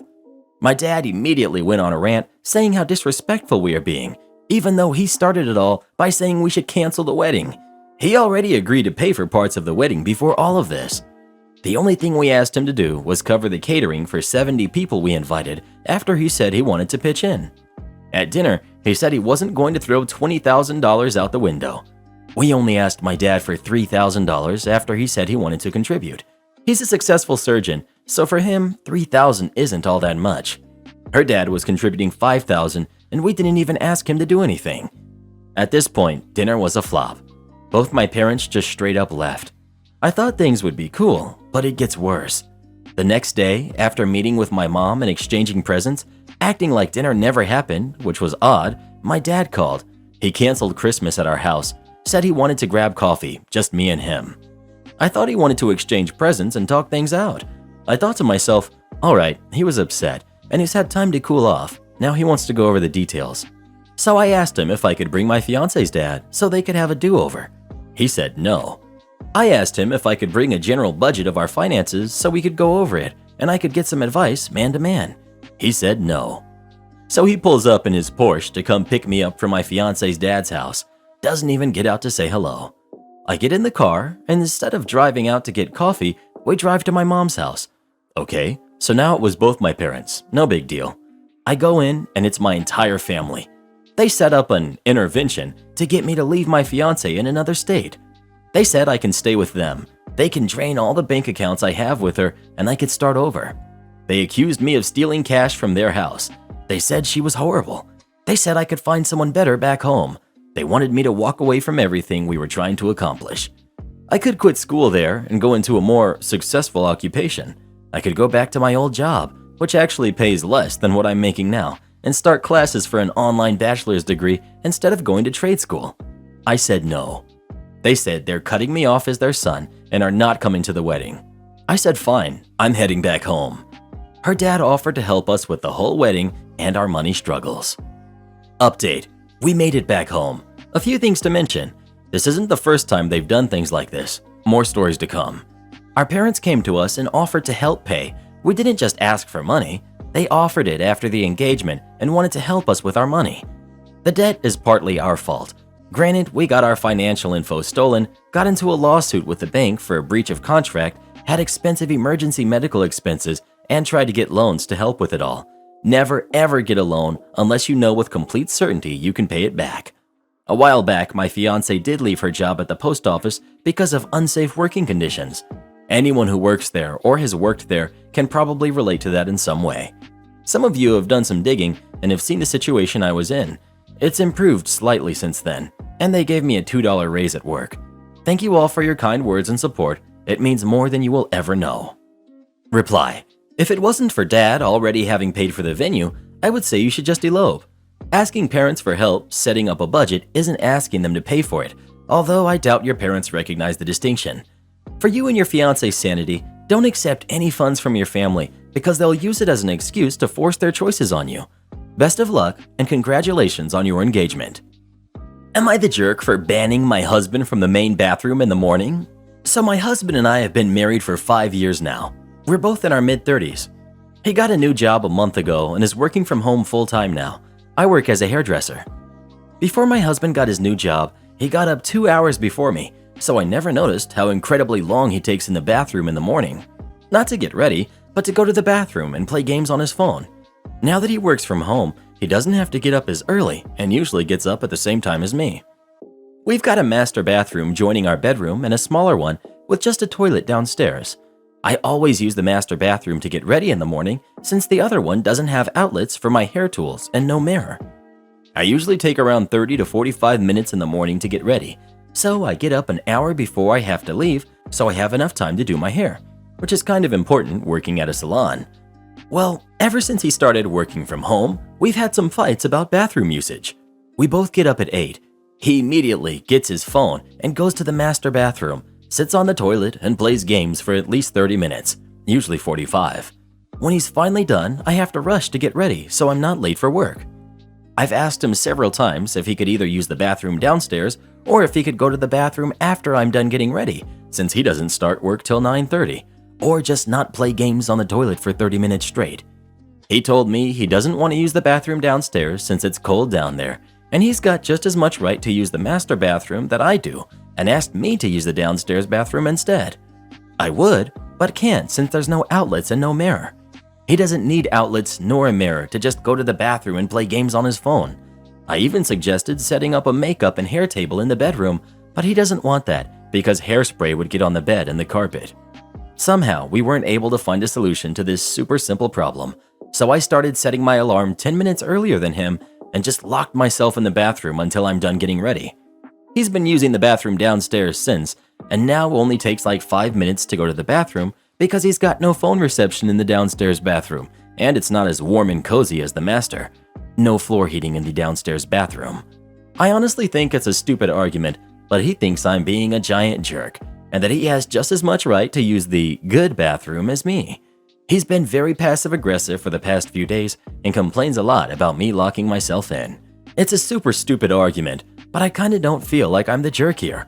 Like, what else am I supposed to do? So Reddit, am I the jerk? Edit. I didn't think our small toilet fight would blow up this much. Thank you all for replying. A few questions and suggestions I've read a lot. Put in a space heater. Really, no need to. I know my description made the second bathroom sound like a dodgy little outhouse, but it's just a small bathroom with heating, just no floor heating. It's the same temperature as the rest of the house. Just get ready while he's using the bathroom. I think it's amazing that you are so close and comfortable to do that, but I can't. Just remodel the second bathroom, put in XYZ. Not an option, unfortunately. We're renting, and our landlord is very, very fond of their very old house. So no remodeling or putting in anything permanent like outlets. I put a small carpet in front of the toilet now, hoping that his feet will stay toasty warm. Not the jerk. He's being childish and exhausting and forcing you to get up earlier than necessary because he's inconsiderate. On a side note, if you two want kids, he's absolutely going to be the kind of dad who suddenly needs 2 hours a day to use the bathroom, exactly when the baby needs care. Do not recommend. Not the jerk. He's disrespecting you on many levels. I wonder what he does for work versus what you do. It's almost like your job as a stylist isn't a real job to him. He can't understand why your outward appearance is so important to your job. What's more, everything about this is about his comfort. Let me break it down. He prefers to sit on a toilet for 30 minutes and look at his phone, his stench in the air, his feet warmed by the heated tile of the master bathroom. Putting on socks, slippers, house shoes, or a small rug in the second bathroom is simply too much for him. He is prioritizing grossly inconveniencing you rather than a minor inconvenience for himself. He's fine with you being in a bathroom that smells like fresh nastiness, but he's not okay with smelling perfume, hairspray, and cosmetics in the bathroom. That's just too much for him. He's fine with you getting up early. How nice. He gets to work from home, probably wear comfy clothes, and do a job that has a remote work option. You now have to wake up an hour plus before you leave with extra time added on because of his selfish behavior. And how long is your commute? How long do you stand every day? How is this guy so comfortable with his wife being uncomfortable? He has use of that bathroom literally all day. He's a massive jerk. He's acting like a baby. You should have priority because of your career and schedule. Am I the jerk for trying to alter the dress code at my in-laws' Christmas and saying I would show up in sweats? I have a bit of a complicated relationship with my husband's family. Mother-in-law claims she likes me, but I don't think she does. She also claims she loves and adores her grandkids, but will do pretty much anything to avoid spending time with them. As a result, the relationship is pretty strained, and we only see her for holidays and the occasional family dinner. I don't really like doing holidays at mother-in-law's house because it is so formal.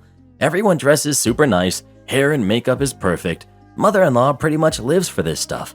Despite the annoying dress code, my husband gets to see his siblings, my kids get to see their cousins, and mother-in-law mostly ignores us anyway. This year is our year to spend Christmas with the in-laws, and I've been getting annoyed about the clothing aspect for months. It just seems so silly to me and almost like a weird competition between the women in the family. I brought up the topic to mother-in-law, and she said holidays are supposed to be special, and my generation is so lazy. That annoyed me, so I talked to some of the younger women who also have kids. One sister-in-law said I was ruining Christmas. One kind of agreed, but said it wasn't worth the fight with her mom. Mother-in-law called me recently and demanded to know why I was talking behind her back to her guests. I explained I was just trying to see how people felt about it, because to me, the formal attire is just another layer of stress, and it's spiraling into some sad beauty pageant. I've heard mother-in-law make comments about how she has to look perfect because so-and-so is coming. Mother-in-law said it was tacky of me to ask around and I need to stop trying to change their family, and I'm so rude and entitled for thinking I get to make changes when I just married in. This ticked me off, and I said she can wear whatever, but I will be coming in sweats and my kids will be in play clothes. Mother-in-law actually laughed and said that would be my problem, not hers. My husband says if I do it, I will embarrass him, though I'm seriously thinking of doing it, and mother-in-law is still upset that I talked to her guests behind her back. You're the jerk. It seems as though you're looking for drama with your mother-in-law. You state she doesn't like you, but actually, you just don't think she does. Don't want to take her word about the love she has for her grandkids. Is that true, or do you just have an expectation of how you want her to act with them that is not being met? The fact that you talked about her to others, one of which straight up told you that you're ruining Christmas, and the other not wanting drama, makes you come across as bratty and whiny. She is putting the effort into a nice party for everyone, and everyone seems into the opportunity to have a chance to dress up and celebrate. But you do you. Wear the sweats. Make your point, ruin the relationship, end the party with your drama. Embarrass your husband. It'll be so worth it. Merry Christmas. Exactly. OP, you're the jerk. She said you could wear what you want. There's a difference between formal, nicely dressed casual, and then your childish thread of sweatpants. You would be embarrassing your husband and kids by making something so petty your famous last stand. It's every other year. We all get why she doesn't like you. You sound tiresome. You're the jerk. It's not uncommon for families to make a bit of an effort appearance-wise for Christmas dinner. Also, I don't know why you're surprised your mother-in-law thinks you went behind her back when that's exactly what you did. Not the jerk. If my mother-in-law were like this, I would never be around her. I'd tell hubby he can go to her little fashion show by himself. I wouldn't let my kids around her either. The woman sounds like she could have her own reality show. Please don't subject your kids to this woman's madness. Stop settling for being treated like dirt just because she's your mother-in-law. Well, who do you think is the jerk? OP or her mother-in-law? Please let us know. Oh, how I love these stories about dramatic, petty first-world problems. Am I the jerk for not letting my girlfriend's family know that I spoke Spanish? I'm 24, male, not Hispanic or anything. I'm white and was adopted by my parents when I was 5. My mom is Mexican, so I learned Spanish from her. I'm pretty fluent, and I guess that surprises people sometimes because I don't look the part. White, blonde hair, blue eyes, etc. Anyways, I've been with my girlfriend for a while who is Hispanic. Never mentioned I'm bilingual because the topic was just never brought up. A month ago, her family wanted to meet me since we recently moved in together. We did it through Zoom, safety and all. It was her parents, her grandma, because she lives with her parents, and her sister. Everyone was welcoming and nice. Her grandma was the first to say something in Spanish, and her words surprised me because she was literally so nice talking to me and suddenly switched to saying something else. ¿Por qué otro cuero? Why another white boy, pretty much. Then she asked, when can she set her up with one of her friend's nephews? My girlfriend told her to stop, then her parents did the same. A couple times during the convo, they switched to Spanish whenever making a comment about me. My girlfriend at least always shut down their criticisms and told them to stop talking like that. To be honest, I didn't say anything because I was curious what their real thoughts on me were. It kinda sucked that they were so freely talking about me right in my face. I finally said something when her mom mentioned my girlfriend told her I was in college and asked what I'm studying.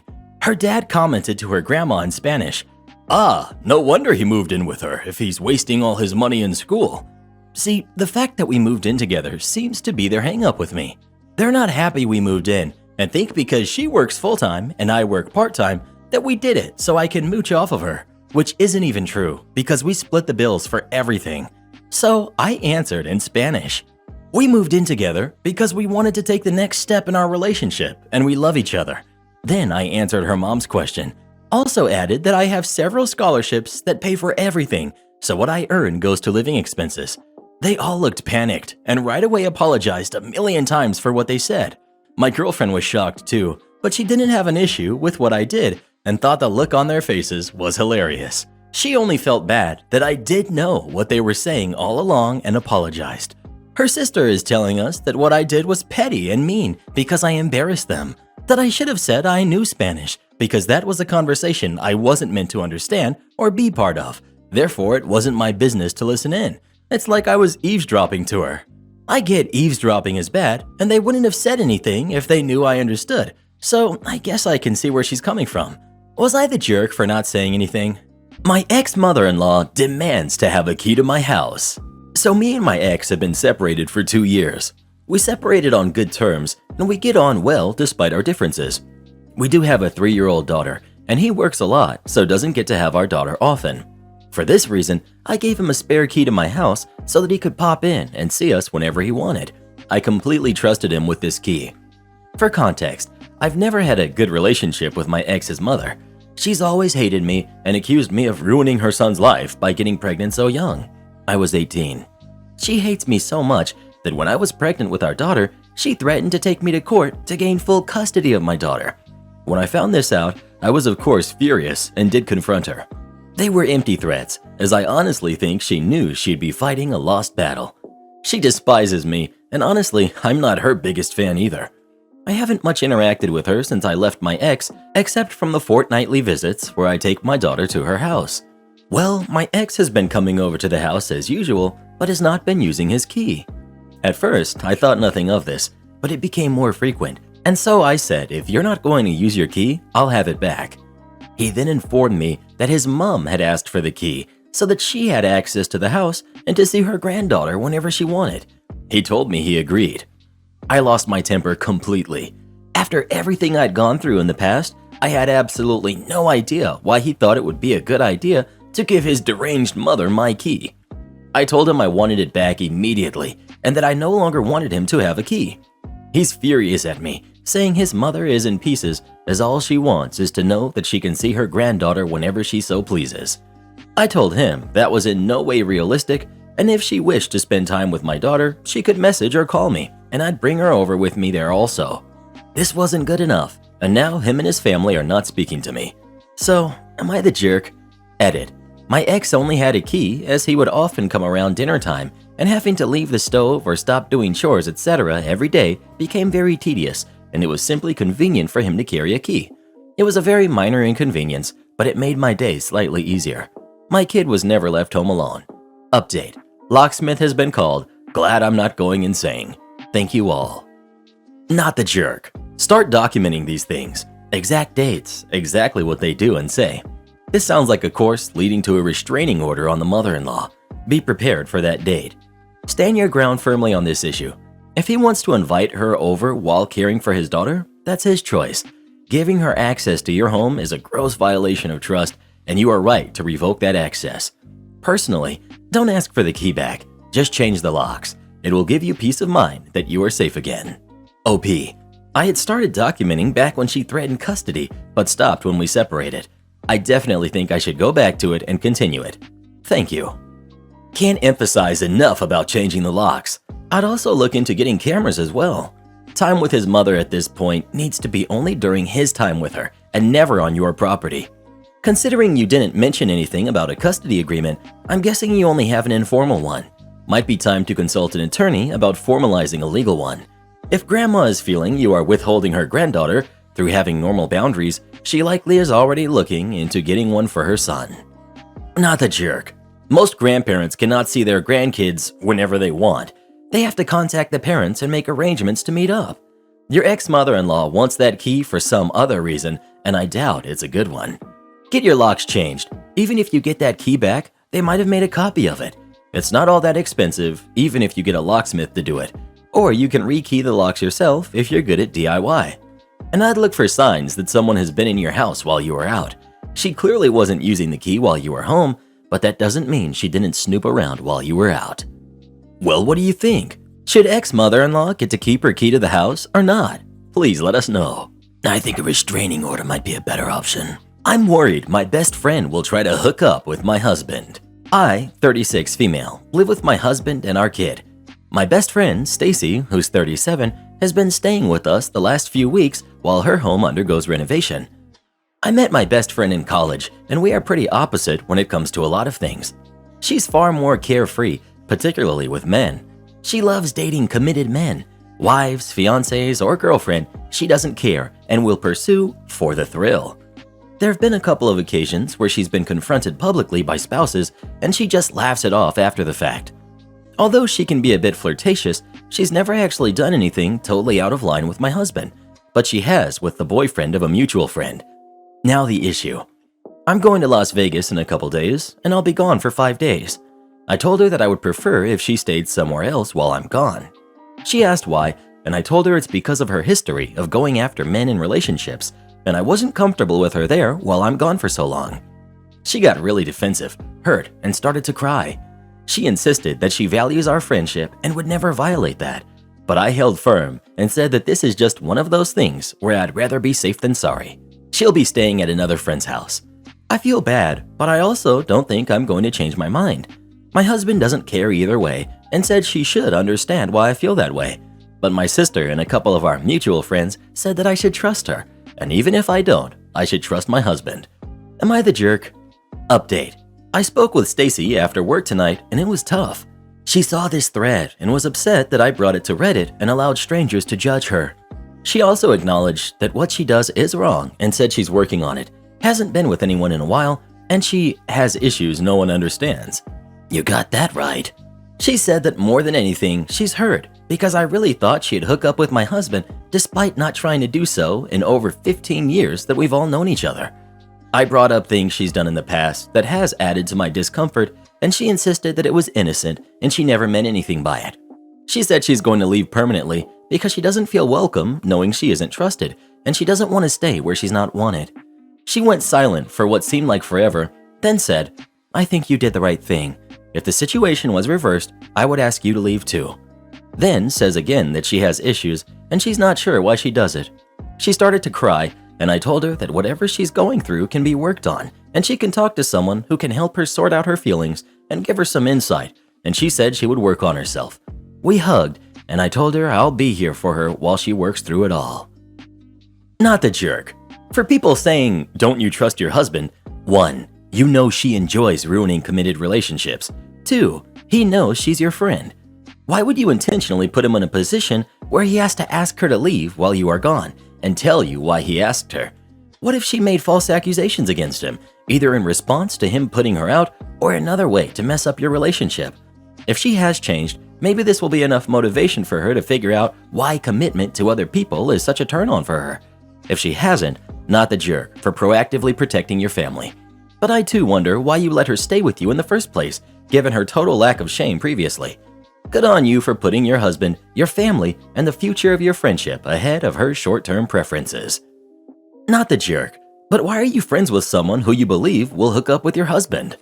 Reply: I didn't take it as will hook up with him, but could attempt to hook up with him. People on here seem to be ignoring the environment and are relying completely on willpower. If you go to Alcoholics Anonymous, they'll tell you not to go to bars or hang out, even if you aren't drinking. Why? Because you're more likely to let your environment overtake your willpower. If her friend has a history that leaves OP uncomfortable, then control the environment. If her friend stays, then there is a chance of something bad happening, even if the intentions were never there, whatever. But if her friend doesn't stay there, then there is no chance of something bad happening. It doesn't have to be a moral judgment of her friend's character and intentions, just a pragmatic assessment of the situation. No need for anyone to get upset over it. I'm gonna go with everyone sucks here. Your friend, for obvious reasons, going after married and committed men on purpose is just trashy. You for continuing to be friends with her, knowing about this tendency, and for completely disregarding your husband's agency in any of this. If she tried something, he could kick her out. It's his house too. And if you think he wouldn't, why are you married to this man then? If for some reason you're determined to keep being friends with a known homewrecker, your husband is the one you should have talked to about this, told him your concerns, and assured him that he should feel free to kick her to the curb if she's got inappropriate. But if you don't trust him to do that, then again, why are you married to him? Besides, has Stacy never once been alone in the house with hubby since staying with you? If something was going to happen between them, OP, let's be real, it probably already has. You're the jerk for being friends with her at all. You're cool with her hooking up with other people's husbands, but not yours? Well, what do you think? Is OP the jerk or not? Please let us know. Homewreckers get no love from me. There's something especially vile about someone who enjoys tearing apart families. My roommate is spending too much time with her husband instead of me. Oh, this is gonna be good. So I, 21 female, moved in with my roommate, 27 female, at the beginning of the year after I answered her ad on Facebook. My roommate is married, and originally her husband also lived with her, and they were both working on finishing up their masters, but lockdown caused a setback for my roommate, so he finished before she did, and she had over a year left. He received a good job opportunity, so they both decided she would stay and finish while he went ahead and started on his career 3 hours away in their hometown. At first, I was very nervous, not only to room with someone who was much older, but also married. I was used to rooming with 3 of my closest friends and living in a dorm, so having a roommate I got along with is important to me. But we actually hit it off so well and had so many things in common. After about 2 months of living together, I considered her my best friend. She's so awesome and smart, and I've never gotten along so well with someone so well and so quickly. Even though we were all online last year, she didn't see her husband very often, and I could tell she was having a hard time with it. But she also told me that rooming with me reminded her of her early college days, so I think that made it easier on her. We didn't see each other all summer, and this semester we were mostly in person, but ended up going online again early on. I expected it would be like last semester, but she actually ended up going home to her husband a lot. She would be gone 2 weeks at a time at most, and only come back and stay for maybe a week, and I was stuck all alone in our apartment with online classes. It was really lonely, and to be honest, felt like it was unfair because I signed on to have a roommate. If I wanted to live by myself, I would have gotten an apartment by myself. 2 weeks ago she came home, and I mentioned how often she was gone, and she said, "Well, you know I was married before you even signed on." And yes, that's true, so I tried to compromise with her and suggested she could at least spend 2 weeks here and 2 weeks with her husband, but she got very uncomfortable and refused to continue the conversation. A couple of days ago, I asked if she had thought about what I said, and she said no, and I suggested she could ask her husband for a second opinion, and she looked mad and said she wasn't going to mention what I said to her husband at all, because it would worry him and give him the wrong impression of our relationship, meaning me and the roommate. I don't understand why she's being so strange about everything, and I'm worried I have really messed things up for us. Edit. Some people have messaged me with this question, and I just want to clarify. Yes, I am bi. I do like women, but I do not see my roommate like that. I just feel very close with her. Bruh. You're the jerk, OP. You are her roommate, not her life partner and spouse. You're there so she doesn't have to pay the rent alone, because it's cheaper like this. You signed up to become roommates, split the bills, not for becoming besties, twinsies. Becoming friends, or even just friendly, is just a bonus. You can't dictate how much time she spends in the house or with you. If she'd rather spend her time with other friends, classmates, coworkers, or a boyfriend, you have no say in it, especially no say in regards to her husband, her family. OP, you being clingy and creepy, codependent is not her problem. You give off some serious obsessive type vibes. Get a hobby and some therapy. If you would be my roommate now after this, I would avoid you like the plague and work on either moving out ASAP or getting you out of the apartment as soon as possible, even if we were friendly before. This is creepy. I had a roommate like this and it ended very badly.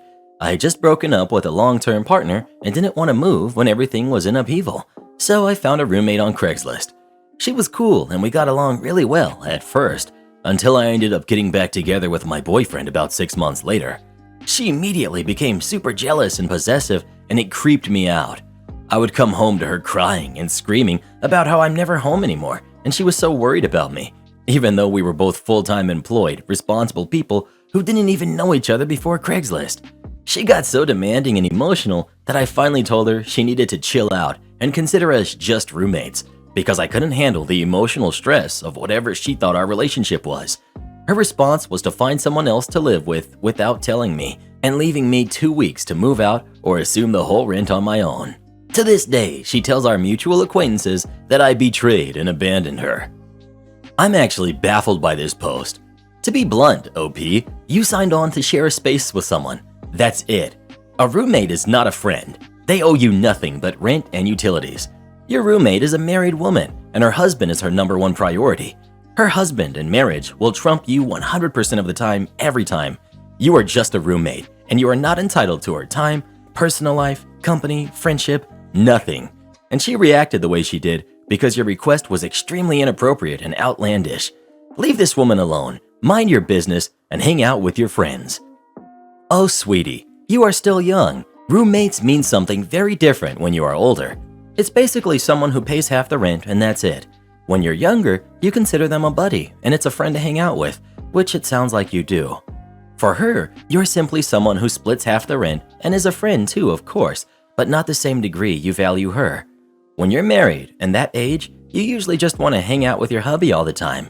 New marriage, not tired of them yet.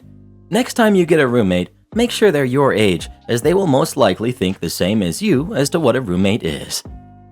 Well, who do you think is the jerk? OP or her roommate? Please let us know. Didn't they make a movie about this? I think it had Kathy Bates in it. I need to write a log of my time at work? Fine. Some years ago, I worked at a logistics facility and leadership had a way of adding workload to middle management. Rarely did any of them last more than 3 years before they either got disillusioned or changed jobs somehow. After working the floor there for 2 years, I was promoted to a team leader, and after 3 years as team leader, I became shift leader, managing a shift of about 60 workers. We did pretty well. No other shift at this or other facilities could match our KPIs, and we did a lot of cross-training and on-the-fly adapting to the ever-changing needs of the complex and current orders and workflow. I found the work to be interesting and challenging until I got a new manager who bent towards micromanaging. It didn't take long before he wanted me to write a detailed log of how I spent my days, hours, and quarter hours. I told him this was a really bad idea, but if he wanted this, I would of course comply. The first week, I accounted for every 30 minutes with a line or two, thinking this was enough of a waste of time, but I was soon informed of my mistake. New boss wanted more details, and every 15 minutes accounted for. Again, I told him this wasn't smart, but I got overruled. The next week, I made sure to write 4 or 5 lines for every 15 minutes of the workday, like writing down the names of the workers who took the early lunch and who took the later lunch. I wrote the same lines for every 15 minutes if the task took more than 15 minutes and so on. To his credit, he actually followed up on a few things the first 3 weeks, and if he had kept doing that, I wouldn't have complained much. But of course, he gave up after a couple of weeks. I noticed this when I made a reference to one of the follow-ups and how we had failed that specific metric, for a good reason, but never heard anything from him. So from then on, I suspected he had stopped reading my logs. Cue malicious compliance. After keeping the logs honest for a few weeks more, I felt secure that he never read them. I started adding a few tidbits of my own making. At first, it was a line telling him that if he used a certain phrase when talking to me the next week, I'd buy him a soda. He never used any of the phrases and thus never got free stuff. An example of a phrase could be, "Pineapples are best served hot," or "Apples are sweeter than oranges," general statements, but unlikely to pop up randomly in conversations. Boss still claimed he read every single one of my reports and ridiculed me for claiming it was a bad idea. As the weeks went on without having to pay up, my malicious compliance kept getting bigger and bigger. Eventually, I promised him $100 in cash if he would talk to me about a specific picking location in our facility during the next week. He didn't. But of course, I also started writing many relevant things into the logs, like questions for him on how to solve a potential problem, telling him he needed to start planning for vacations well in advance of the holidays and such. Still no response in any way, shape, or form. If he really did read them, why not use them to get questions and potential problems on the record? So after a year of writing logs that were never read and hadn't been opened since I saved them in the assigned folder, our great leader got himself into some trouble and tried to shift the blame onto his underlings. We didn't appreciate that, especially when the cause of the trouble was written in clear text in these logs from the very first moment we discovered there might be a problem, all the way up to where it was an ongoing hindrance that cost us more and more time and money every week.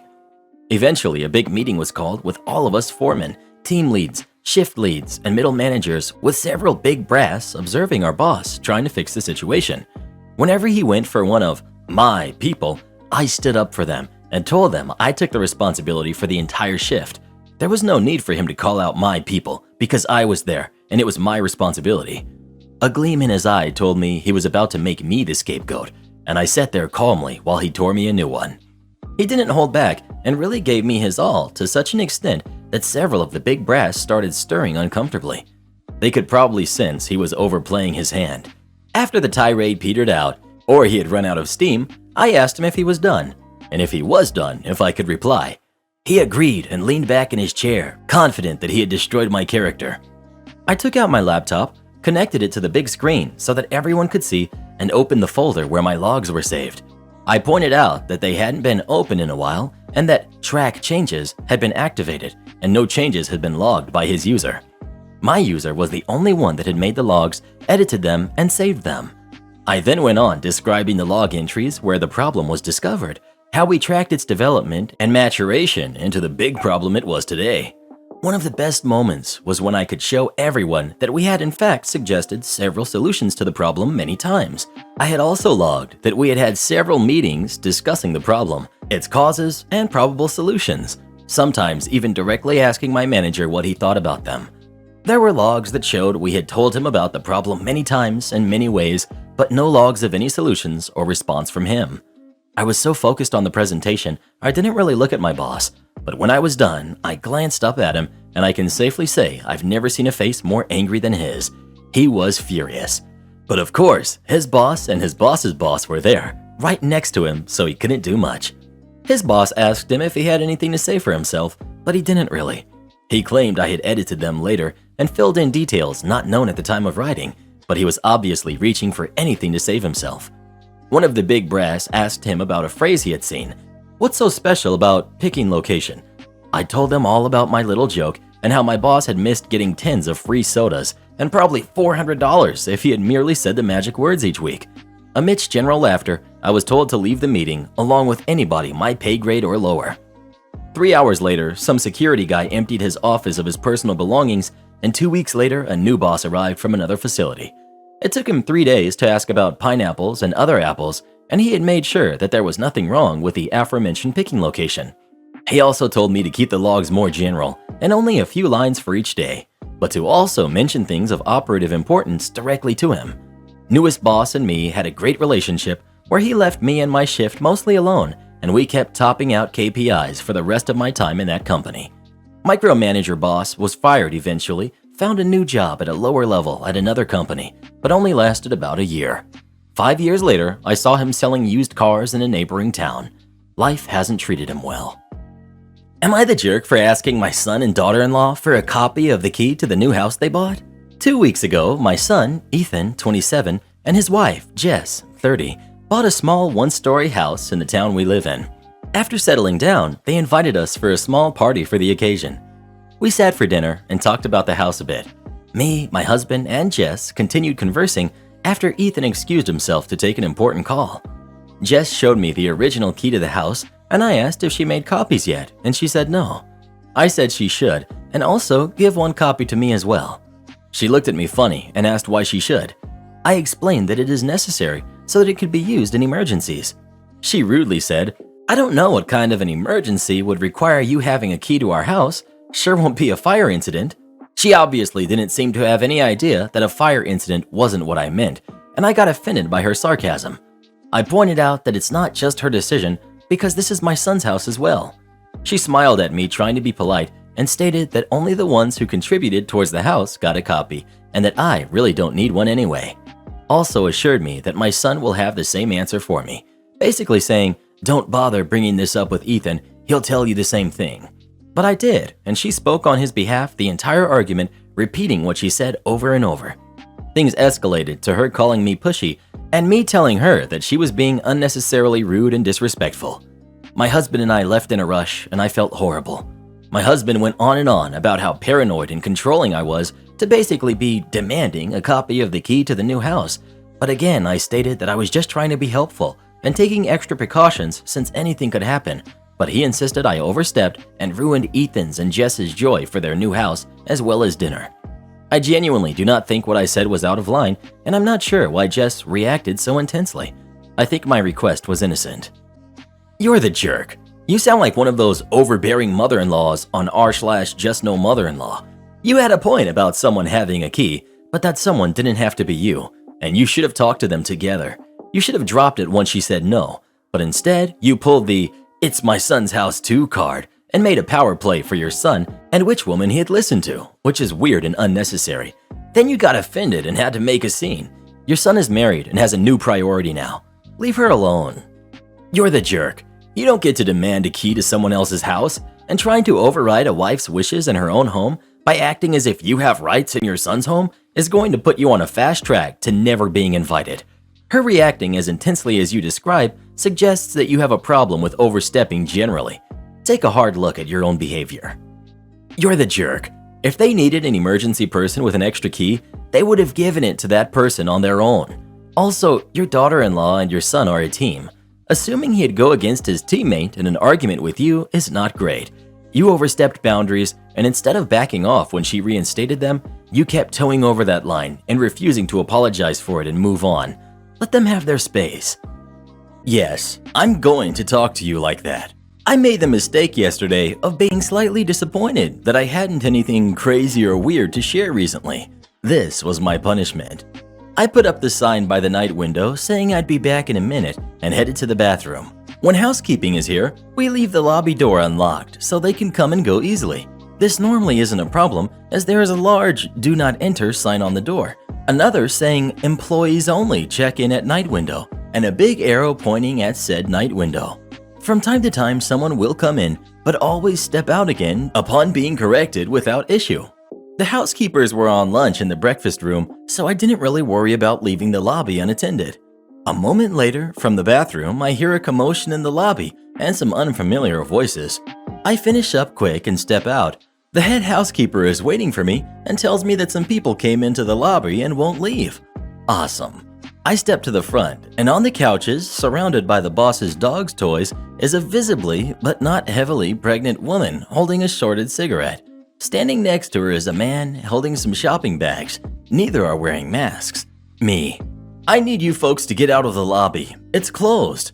Normally, I might not be so blunt, but considering they had already argued with the head housekeeper about leaving the lobby, it seemed like a waste of time to start at polite customer service. The guy decided that my tone was going to be the new reason he wouldn't leave. Guy. Excuse me? You're gonna talk to me like that? Me. Yes, I'm going to talk to you like that. The lobby is clearly marked as closed, and the head housekeeper already told you you need to leave. Then he tried using the woman's pregnancy as an excuse.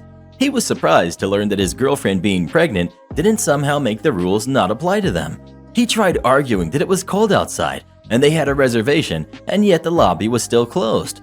During the back and forth, they made exactly no effort to start leaving the lobby, and it didn't seem like they intended to. I credit this exclusively to the fact that I'm not terribly intimidating in my adorable cartoon kitten mask. I also decided I definitely didn't want them staying at the hotel. Both were aggressive, and the woman looked and sounded as if she was under the influence of something. I informed them I would not be honoring the reservation because of their behavior, and they needed to leave. If they did not leave, I would call the police to help them leave. What followed will likely be a familiar scenario. They think I'm bluffing and say go ahead, call the police. They see me call the police, realize I'm not bluffing, and leave the lobby. I hung up before disconnecting to dispatch as it seemed as if they were leaving. I quickly locked the lobby door for security as soon as it shut behind them. Apparently, we weren't done, as the girl finally located the night window where they should have been in the first place and started screaming at me to give them their points back. I told her she'd need to contact Breezy Pig for that. She tried arguing with me about it, but the only way to get your points back is to go through the brand. There isn't really anything I can do. But she's a dumb jerk, so she kept arguing with me about it anyway. She started calling me fat and rude, and since we were apparently playing the observation game, I called her a toothless jerk. She really didn't appreciate me pointing out the painfully obvious as she had done, and decided she was going to try to come back into the lobby and was rattling and banging at the door. At that point, I decided maybe I do need to call the police after all before this nutcase breaks something. I start the call, then she's screaming at me that she's going to record me and it's going to go viral. Her boyfriend is back from wherever he wandered off to and is trying to get her to leave. She also screams at him, something about not giving a hoot. She's going to record me and it will go viral. I deviously foil her plans by stepping into the back room where she can't see me. I hear her run out of steam while I'm in the back on the phone with the dispatcher. When I don't hear her anymore, I poke my head out and check the cameras to find them both gone. I relay this to the dispatcher, but they decide to send an officer over to check it out anyway and see if they're still in the area. While waiting for them, I pull up the reservation so I can pass the information on to the police. I check the woman's name against our DNR spreadsheet and guess who is already there. Under reason, it says, angry about deposit, did not understand basic rules, rude, and on drugs. I decide to Google her name. Guess who has a habit of being arrested for trespassing and possession? No wonder her boyfriend wanted her to get moving. Karen demands I return the Christmas gift she gave me. I, 19 female, have a cousin that's 1 year younger than me. Her mom and my dad are siblings and very close, and we're both only kids, so we were raised practically like sisters. So, our Nana would always make us come on different days before Christmas to make us open our presents from her. Maybe to make sure we never saw each other's stuff as we opened them. But later, I would go to my cousin's house and see her with all of these nice, wonderful gifts and get confused and upset. My stuff was never that nice or expensive. After a few years, I began to realize that I was getting the second best stuff. If my cousin got Nike shoes for Christmas, I would get $10 shoes from a local store. If she got a new camera, I would get a disposable one. My clothes wouldn't be name brand like hers. She would even get more than me sometimes. I tried really hard not to let it bother me, but it was hard not to get jealous when I saw her stuff constantly.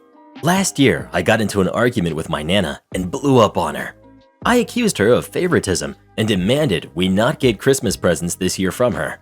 We were old enough not to need presents, and I always felt like she got mine more out of obligation than joy. She denied it strongly, but said she would try harder if I felt like that. I agreed to another Christmas with her. A week ago, I went to my grandma's house by myself a day before my cousin. Most of my gifts were lackluster, but I appreciated the thought and effort she put in because it was closer to what I liked than usual. One of my gifts, though, made me feel great. A pair of round-cut diamond earrings. They were gorgeous and made of 10-karat yellow gold. Obviously very pricey. I had never been given something so expensive before. When I looked them up later, I found them to be over $400. I immediately thanked her for my earrings. I was smiling the whole time, and so was Nana. It felt like she finally understood what I had felt and was making up for years of treating me differently. The next day, however, she called and said I needed to bring back one of the presents. My cousin's earrings and mine had been swapped because she mislabeled our presents and she hadn't realized I had the wrong ones. I was suspicious and I texted my cousin and asked for a picture of my actual gift, cubic zirconia. They looked sort of similar with the shape and the colors. Furious, I refused to return the earrings. They had been labeled with my name and I was so happy to have them. My grandma should have pointed it out to me before I left with them. I said these would make up for all the favoritism over the years. Even now, a week later and close to Christmas, my grandma is hounding me about them. She's called me selfish and greedy and told me I ruined my cousin's Christmas. Even my cousin won't speak to me because I stole her diamonds, and she refuses to acknowledge that she always got better stuff. Am I the jerk? Not the jerk, but give them back. They will never bring you anything but pain or go no contact with grandma. She had made her choice and now you both can live with it as opposed to just you. Question, what does your parents say about all of this? Not the jerk, but your grandma is quite the jerk. The separate visits for Christmas make absolutely no sense to me, except of course if I was planning on giving better gifts to one of my grandkids over the other one. Some people may argue that you are greedy and materialistic, but I don't see it that way. Rather, I see it as someone who just wanted their grandma to give them equal gifts as they were giving their cousin, especially because you even said that you didn't even want gifts this year. I'm sure you wouldn't have thought anything more about getting $10 shoes if your cousin also got the same. As for the earrings, never give them back, and just suggest to your grandma that she buy a similar pair for cousin. Reply, when I was growing up, all 13 of my cousins opened their presents under the tree, but my dad always gave my brother and I ours separately in the den. Because our grandparents couldn't be bothered to actually get us something and felt humiliated when my dad gave us gifts from them in front of the group, I didn't figure this out until a while ago. They didn't like my mom, so they never loved us. After my parents got divorced, we were basically ignored, and I'm so glad my grandpa passed before I figured it out, so I at least could have some good memories that aren't tainted with hatred. Not the jerk, OP. Grandma knows what she's doing, or she would have taken the L on this one. Well, who do you think is the jerk? OP or Grandma? Please let us know. No security light allowed? No problem. Years ago, when my wife and I had purchased a home, the builder had told us it might be part of an HOA depending on how many homes they ultimately constructed. We were among the first 5 buyers, so we pretty much had free reign to change what we wanted via permissions from the builders that those changes would be added to what was turned over to the HOA, and as long as we lived there, the changes could stay. The one change we did was add a motion security light on the back of our fence because my neighbor's kid would smoke back there, and I didn't want to smell it sitting on my patio or when I had the windows open on nice evenings. Well, that ticked my neighbors off for whatever reason, and she refused to believe her kid would be doing that, even though it didn't point towards any other home, just the grass between my fence and the woods. It kept the kids from smoking there without calling the cops on something so foolish and petty. But since it was cleared from the builder, she couldn't do anything. Well, 6 months later, we end up with an HOA, and she makes it priority 1 to get the lights. Several other neighbors followed what I did, whose homes faced the wooded area, removed. The requirement to get it changed, since they were builder approved, was 80% of the community, so the only votes to keep came from those of us on the back of the property. So we have to remove them, being permanent changes. Not even 3 days later, her kid is back there smoking again. The HOA counter to why I had it was to call the police non-emergency number, but that's absolutely stupid to risk messing up some kid's life because he just wanted to smoke, when that's an issue with his parents, who, remember, don't even believe he does it, should be dealing with. So now I'm pretty livid. This jerk cried to the point I had to remove a cheap and non-disruptive fix. She refused to be a parent and keep her kid from impeding on us, so it's time for me to be petty. The next day after her kid first went back there, I go out, buy a 12-foot section of 4x4, wire, concrete, and large planter, and 3 6,000 lumen floodlights, and build essentially a mini portable stadium light setup, rigged to the motion sensor, so whenever anyone passed by my fence, instead of being a small area immediately behind my house lit up, the sun came out to the woods with one light giving her home an X-ray. The first time her kid went back there, it was glorious. I got a picture of him for proof before he skirted off, and it sent her through the roof getting those free X-rays. I showed her the picture and she still didn't care, saying if it goes off again, I'll call the police. and I was fine with it because I told her they'd see the same picture I'd just shown her. In reality, they wouldn't, but Martha, the manatee, didn't know that, and I didn't expect her to try and call my bluff, which she never did. Just complained to the HOA a lot. In the morning time, I'd lay the contraption down so it couldn't be seen and raise it up after it got dark. About a week after this, I get a summons to the HOA meeting that's happening that week, and since it was disciplinary for my contraption, their lawyer was there and they want to hear the case. So I lay everything out from builder to pictures showing how the original light didn't shine any brighter than the one on her porch and couldn't be seen from inside the homes. Her vendetta to change the HOA rules to suit what she wanted. 3 of the 5 other neighbors who had to remove their security lights were also there to argue for getting them back when I went. After about 40 minutes, the lawyer comes back and pretty much said, "Well, Mr. and Mrs. Jeff A. Brutus, you are right. This isn't a permanent structure, so it technically is allowed, but you can't have a light facing her property any longer. In addition, by the 1st of next month, you will all be allowed to reinstall your smaller lights as they did provide a measure of security that benefits the property as a whole." So Martha was blessed with another week of the sun on a pole and being mad about it. Those of us who lived facing the woods got our lights back, and after reselling the lights, I made most of my money back. I spent on supplies making that monstrosity. It was absolutely worth spending the few $100s to out-petty a bad parent and insufferable neighbor.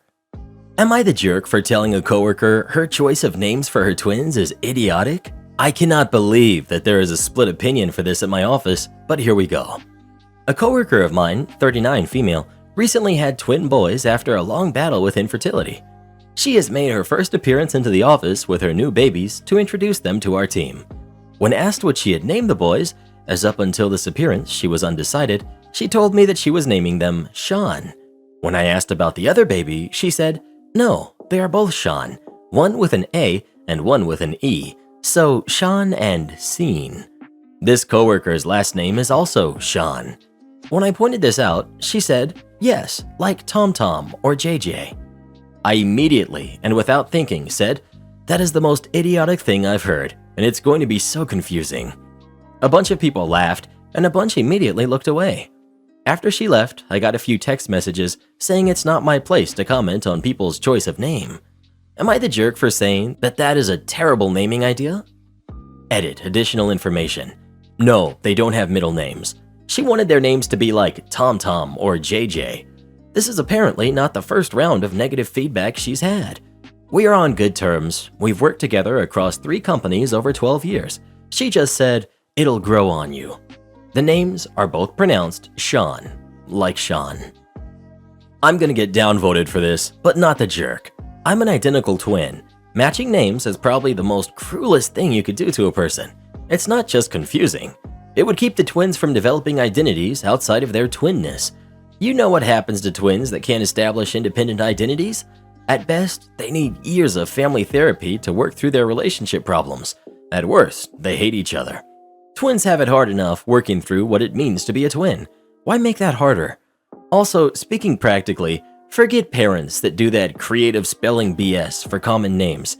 There's no way you should look at the name Scene and think to yourself, "Yup, that's clearly pronounced as Sean." Edit. Apparently I misjudged this thread. When I wrote this, everyone was saying that OP was the jerk because they were rude and their opinion was not needed. Reading it back, OP probably could have phrased it better, but it needed to be said. Also, when I was criticizing the name, I was referring exclusively to the name Scene and not Sean. Sean is a normal name, and quite frankly, the correct spelling of that name. Scene is the ridiculous name. Not the jerk. That is the stupidest thing I've ever heard. Those poor boys. In the UK, there are 2 famous footballers whose father's name is Neville. It is a well-known joke throughout the country that this is his name and he is ridiculed for it. I can't imagine also being a twin with the exact same name, but one of them is spelled totally wrong. This woman is inherently selfish for doing this to her kids. I'm shocked it was allowed when she registered the births. Sweden has a law banning names which will cause offense or discomfort to the kid, and Denmark has a law banning names that aren't on a list of pre-approved names. And this nonsense is why. Well, what do you think? Were these names okay for the babies or not? Please let us know. Why do some parents insist on giving their kids such stupid names? Am I the jerk for replacing the stones in my grandma's ring? My grandma passed 10 years ago, and when her estate was settled, I ended up with her wedding ring. She didn't leave it to me specifically, but that's the way things turned out. It fits me, but I was already married at the time of her passing. When I got the ring, that was the first time I had ever seen it. I was close with Grandma, but never knew her to wear any jewelry. She must have worn it a lot at some point though, because the center stone and one of the side stones had fallen out. It made me sad to see it that way, and my first thought at the time was to save and buy new stones for it so it could look new again. My husband said I shouldn't, because since I already have a wedding ring, this one isn't really mine to keep or wear. One of our future kids might want to use it as a wedding ring and pick out their own stones. The ring sat in my drawer for 10 years, and just recently I decided to go for it anyway. We do have kids now, but there's no telling if they'll ever get married, or if they'll want to use this ring when they do. They never even met my grandma, so why would they? It'd be more appealing to them with the stones in it anyway, so I had it restored. The stones are fairly small compared to modern rings, so the price wasn't a deal breaker for our family. It was on par with any other gift I might have picked up for myself at Christmas. My husband is annoyed and says I'm selfish for choosing to enjoy the ring for myself instead of saving it for others. But it's a ring, not a pie. It'll still be around in 20 years if one of the kids wants it when they get engaged. I can't believe I have to ask, but is there any way he's right and I'm the jerk here? Edit. Wow, this has really taken off. Thank you for the awards and the reassurance and perspective you've all offered. A couple of questions keep coming up. 1. How did I pay for the stones? From a joint account. We don't have individual accounts. The amount was small though. It's Christmas, and I always spend roughly this amount for my gift. 2. Is the ring nicer or more expensive than my engagement ring for my husband? No. My grandparents were rural farmers and had neither the money nor any practical use for extravagant things. Big diamonds weren't in fashion back then. Its value is almost entirely sentimental, which leads to my above point. Replacing the stones wasn't expensive. They were small and affordable. 3. Are you wearing it instead of your own wedding ring? I still wear my wedding ring and plan to wear this one on my right hand. I haven't worn it at all yet, since it isn't Christmas for a few more days. Not the jerk. Tell your husband to shut up. It's your heirloom to do with what you want. If your kids want it, that's a big if, they would 100% prefer the stones already there. Not the jerk. Why exactly is your husband inserting himself so much into this decision of yours? Doesn't he want you to enjoy your grandma's ring? Can you wear it on your other ring finger that isn't on your wedding ring hand? You say you didn't spend an outrageous amount any more than you normally would for a present for yourself. So what exactly is his issue here besides being annoying, controlling, and immature about your decision and about your ring? Heck, you could wear it on a chain around your neck to feel closer to your grandma if you don't want to wear it on your hand. It would also serve as a replacement ring if ever your wedding ring is getting cleaned or repaired for any reason. To me, he just seems like he's being a Grinch, unless you can provide some other reasonable reason as to why he was opposed to you restoring and wearing your grandma's ring. No, I don't work here. You okay? Anything I can do to help? The holidays are stressful, I get that. Even without the supply chain issues that have been happening all over the world, getting that perfect gift for your loved ones can be difficult. We've all heard the songs about trying to fight the crowds, about obnoxious relatives, the frenzy of getting that latest hot toy so one can look on proudly Christmas morning as your kids tear through the wrapping paper like a pack of consumer-driven Mongols. Sometimes, though, a little patience and a kind word can soothe the insanity. Which is how I found myself yesterday. Have the day off from my retail job, have already done my shopping and wrapping, and decided to treat myself to a movie. Our local theater closed during the lockdown, so the only option is about 20 minutes away in one of those pre-planned shopping villages. Along with the movie theater, there's restaurants, retail establishments, and a good-sized bookstore. I had some time to spend before my show, Spider-Man: No Way Home, for those wondering. So I'm at this bookstore, dodging the mad rush of people trying to get those last-minute purchases. I'm in the history section, seeing if there's any good WW2 books I don't have, and I notice that one of the tables is just a mess. No issues. I start straightening it up, sorting the books, and helping my fellow retail employees. Now, I'm wearing a wool coat and a flat cap and a mask. Nothing that makes me look like I work there. But since I've made the mistake of cleaning something, I'm now a target. Hey! I turn to have a smartphone shoved into my face and my eyes cross. Help me find this. Whoa! I take a step back, and there's a very anxious lady gesticulating with her phone wildly. I need this now. Slow down. What's wrong? I said help me find this, now. She's stressed out. Might look like a typical Karen, but I don't know her story. I don't work here, and before you say a word, I was straightening that table up because I felt like it. Now, let's try this again. What are you looking for? What do you mean you don't? I cut her off. I mean exactly what I just said. I do not work here. But what are you looking for? She deflates and is on the verge of tears. I need this for my kids. She holds up her phone. On the screen is Betrayal at House on the Hill. Good game. And I can't find it. My daughter just wants this, and I just can't find anything in this stupid. I know where that is. Take a moment. Breathe. It's gonna be okay. She's just stressed to heck and back. I'm sorry. I'm sorry. She just keeps saying, I just lost my mom. She's trying not to cry as I guide her to the games. The spot for Betrayal is empty, but I find a copy in another spot before she has a meltdown. Okay, here you go. Anything else you need help with? She's holding the box in her hands, fingers nearly crushing the edges. Why did you help me? She squeaks. I'm such a jerk. Because you needed help. Merry Christmas.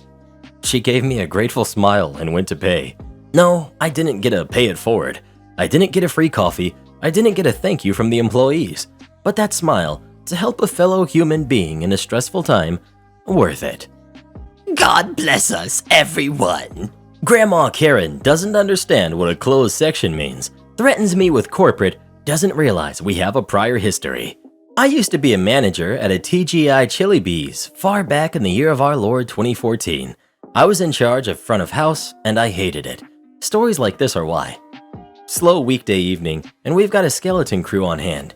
We were managing just fine, but given the size of our restaurant along with the low numbers, we had the far back corner section completely closed down. And by that, I mean lights off, chairs up on the table shut down. The situation would have been obvious to any normal person. In walks Grandma Karen. I knew this woman from a previous restaurant I worked at. She came in a few times a week with her bridge group, the majority of which were sinfully obnoxious. They were the type to always order the bare minimum from our lunch menu, only drink water, yet demand multiple lemons, sugar, etc., and leave candy wrappers everywhere. They demanded constant attention from our servers and were lucky to leave whatever change they got back from paying cash for tip. Example, $9.78 bill, they're leaving that 22 cents if they feel generous. And guess what? Her bridge group wanted to play a night game. Why at TGI Chili Bees of all places? At least my last restaurant was in a hotel, so they could have some degree of privacy. I just happened to be watching the host stand when she came in. She tells me she wants to sit in the back, away from everyone else, so they can be as far away from other customers as possible. Lo and behold, she points right at that closed section. Now, as the front of house manager, I could easily have accommodated them back there. But I knew exactly what kind of customers they were going to be, and I wasn't willing to put any of my servers through that BS. So I told her, no, that section is closed, and I don't have a server back there. But I can put her in the far corner of an open section. Grandma Karen. I don't want to be in that section. I want to be in that corner back there. Me. Ma'am, I don't have a server back there, and the section is completely closed down. Do you see the chairs back there? We don't even have condiments on the table. We're doing some deep cleaning with those. The customer is always right, and I'm the customer, so we're going to sit back there. Me. Ma'am, are you willing to pull those chairs down yourself? Because we can't spare the staff to do it right now. At this point, she could tell I wasn't going to budge. And my host had come up to the stand, so she mumbles something about just putting her wherever. My server gets a place set up for them, and that seems to be the end of it. The rest of the group comes in, eats, plays cards, does their thing. I recognize quite a few of them. Several even stopped and said hi, not realizing I wasn't at my previous restaurant anymore. After they finish and the rest of the group leaves, Grandma Karen is getting her things together and points her bony finger at me to call me over. Grandma Karen. I just want you to know that you were extremely rude. The customer is always right, and you needed to let us have that section. I just started trying to explain again that I didn't have the staff to man the entire restaurant, but she wasn't having it. I will be calling corporate on you. I already have their number. I'm going to tell them you wouldn't accommodate a group of senior citizens, and we will be taking our business elsewhere. We would have been in here multiple times a week for our meetings, so you just lost yourself a lot of business, buddy. I specifically remember thinking it was weird for a woman well into her 80s to be calling a 20-something man buddy. Well, here's where it gets good. Remember me telling you that I was familiar with her group from my previous restaurant? Me. Ma'am, I'm sorry you feel that way, but if you want to continue to hold your bridge games at insert old restaurant's name here, they have an excellent dinner menu, and they're open from 4:30 to 9. They would even be able to put you at your usual table. You could see the mental process displaying on her face, confusion to realization to fury to pure resignation. Once it occurred to her that I not only knew her and her group, but what kind of customers they really were, she literally said nothing else. She walked straight out of the restaurant and out of my life. I never saw her in there again. Last I heard, the bridge group ended up leaving my old restaurant too. They got upset when the dining room manager finally told them they weren't allowed to bring in outside candy anymore because they had managed to wreck 2 vacuum cleaners due to wrappers getting sucked up into the filters. Am I the jerk for trying to stop my niece from taking stuff home in her pockets that doesn't belong to her? My niece is 8. She has 3 siblings, but they don't seem to have this problem. She likes to put things in her pockets, and then she forgets about them and takes them home, and then I never see them again. My playroom is really organized, and a lot of the toys in there are part of displays or sets that they can play with when they come visit. For example, we have a life-size Paw Patrol tower with all of the puppies. The puppies are a really important part of the set, and we also have a table with a wooden forest scene made out of stacker blocks. Wild animals, mountains, hills, and trees make up the set and don't mesh together if a piece is missing. When the kids go home, I put everything back in its place for next time. The puppies sit waiting on their respective cars on the Paw Patrol lookout tower. The wooden sheep sit on the hills and mountains with a rainbow stacker making up the rear of the scene. Lately, pieces have been disappearing. I noticed that she had put one of the animals from our stacker set in her pocket, and I told her to make sure that she didn't accidentally take it home. This upset her grandma, who was listening to the conversation. In the end, the fox was still lost and was never seen again. I have since taken my niece to different craft fairs and stores, and she has a habit of getting excited and putting on jewelry and things like that, getting distracted, and then walking away with the unpaid-for jewelry around her neck or wrists. I have grabbed her a few times now and taken the jewelry off of her. So has her grandma, so she knows that this is an issue with her. Well, since little pieces have been going missing, I've mentioned it a few times, just telling her mom or grandma that she might have accidentally, emphasis on accidentally, taken toys home with her in her pockets. But it's gotten to the point now that they have directly accused me of saying that she's stealing, and even told me to drop it and forget about the lost toys because they were small and not worth the insults in the long run. This happened after she came home from a friend's house with something that clearly belonged to them, and I said that we needed to get it back to them and maybe have a talk with her. Grandpa actually sided with me on this and said that even if it's an accident, she needs to become self-aware before she gets in trouble in a store or something. Grandma became upset at the both of us and said that it wasn't worth pressing. She's 8. This is not an accident. You are not the jerk. This behavior will cause her serious problems in the future. She's lucky to have one person in her life who actually cares. The worst part is their refusal to do anything is what's causing the problem. Either she does have issues with focus and forgets she has the item, or is stealing. That's something to deal with. But by keeping said items, they're either rewarding the theft or taking an innocent habit and making it theft. People will not want her around once they realize it's her, whereas if it's innocent and you're always dropping the stuff back, taking it off her before leaving, they're more likely to be forgiving and possibly remind her themselves. Plus, if they're writing it off because she's young, they'll likely not actually teach her not to and just expect her to magically know not to one day and cause major issues.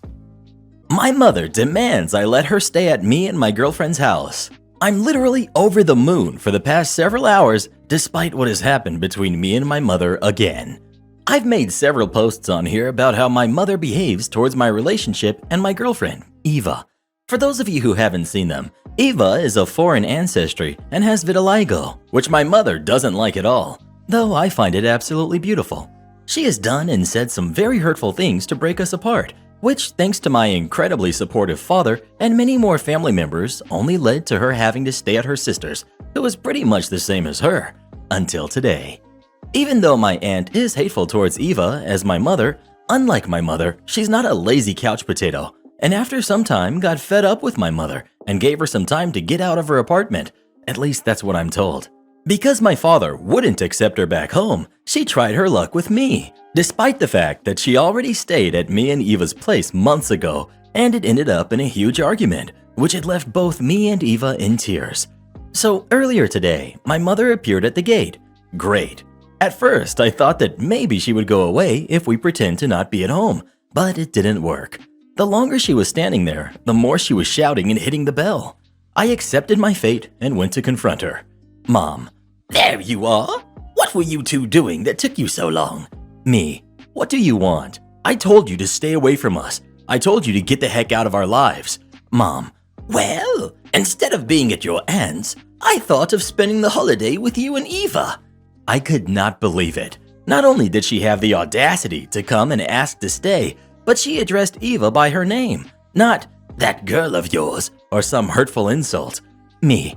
Well, too bad. We're not letting you ruin our Christmas and New Year's. Oh, come on. I'm just trying to get along. Me. That's what we tried when we let you stay last time, and look how that ended. It's not my fault that she's so insolent. Me. She's not. You, however, are. Not only for what you did before, but you have the audacity to come here and demand to stay with us? How dare you? How dare you choose this ugly jerk over… I interrupted her. Me. Over you? Always. How dare you? You shouldn't throw your life away for someone so ugly. There's tons of better people to date. Me. I'm happy with her. Happier than ever. But you still have to be hurtful towards her. Mom. I'm just trying to do what's the best for you. I know what's best for you. Me. If you did what was best for me, you'd leave us alone. I then went inside while my mother was insulting both of us. Me. You're the disgusting one here. I'm just saying what I think of you and doing what I think is right. And I slammed the door shut. She continued with her insults until some neighbors threatened to call the police. Public offense, I assume. Then she left. Later, I called my father, who told me that Aunt basically kicked my mother out. Edit. Thank you everyone so much for the kind words, and since I can't do so in person, awards. And Merry Christmas and Happy New Year. I was told by my father that she's staying over at some friend's place. I kicked out Karen on Christmas Eve. My eldest daughter has had a very snotty attitude towards me ever since she had her first kid, just over 10 years ago. She was convinced from the start she knows exactly what she's doing and needs no help. I learned quickly to keep unsolicited commentary to myself, except to me, it's a different story when they're under my roof. I don't think the rules should have to change to accommodate her and the grandkids. For example, this is the same house my kids grew up in. I've had the same rule since before they were all born. No shoes on the carpet. And yet, my daughter tells her kids right in front of me as I'm encouraging them to take their shoes off to ignore me and go ahead inside. I put my arm out to stop one of the grandkids and said, no, that's not how we're doing this. My daughter dramatically huffed and puffed, but finally went along with it. Until the next day. We have a good amount of snow on the ground here, so of course the kids went out to enjoy that. So imagine my shock when I hear the front door and find my eldest grandkid, 10 years old, on the couch with his snowy, muddy, dripping boots and muddy prints all across the carpet. I was so angry. Is he not old enough to know better? I told him to go back out right now and take them off, and then he can help me clean the prints. He actually apologized and was agreeable, but then his mom came in while we were cleaning and got mad. Her kid had no business scrubbing floors and handling cleaning products. It was spot remover, and he had gloves. I told her she had made it acceptable for him to disrespect my rules, and this was the result. She mumbled something under her breath and left. The last straw came last night. We were all watching a movie together when the 8-year-old went to the bathroom, and about 30 minutes later, I realized he hadn't returned. I went to go check on him and found that he had ruined half of our Christmas Eve dinner that I had prepared in advance. He said he had accidentally dropped the stuffing, which he had poorly cleaned up. Half was on the floor and half was in the trash can. And then his snack consisted of most of the mac and cheese and yams. We just had dinner 3 hours ago. I was so upset I was almost in tears. I just sent him to the guest room he's staying in and told my daughter to look at what he did. What did she take away from it? That I sent him to his room. She, as always, reminded me that I'm not his parent and have no right to tell him what to do. I said someone needed to because he had just single-handedly ruined our holiday dinner, and it was ridiculous. She snapped and told me I'm an old hag trying to stay relevant.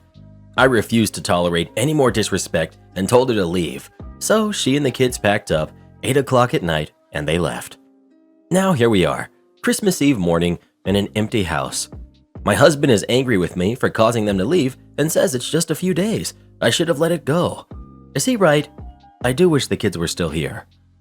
Not the jerk. Such disrespect for basic house rules. I would never dream of putting my mother in the same situation as you were exposed to. Instead of bend to your rules, she preferred to leave. So it's on her and her awful attitude. Honestly, you deserve better. I suspect husband just doesn't understand the amount of strain that kind of behavior causes. From your first paragraph, OP, I was ready to say you're the jerk. But this is not about you interfering with your daughter's parenting.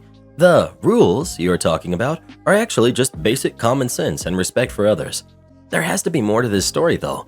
Your daughter is a huge jerk and sounds like she's damaging her kids. Only you might have some insight on why she's like this. Not the jerk in this specific instance. Consider visiting them in their home. I wonder if your daughter lets them sit on her couch with muddy, wet boots. Well, who do you think is the jerk? OP or her daughter? Please let us know. Something tells me daughter is a single mom. Gee, I wonder why.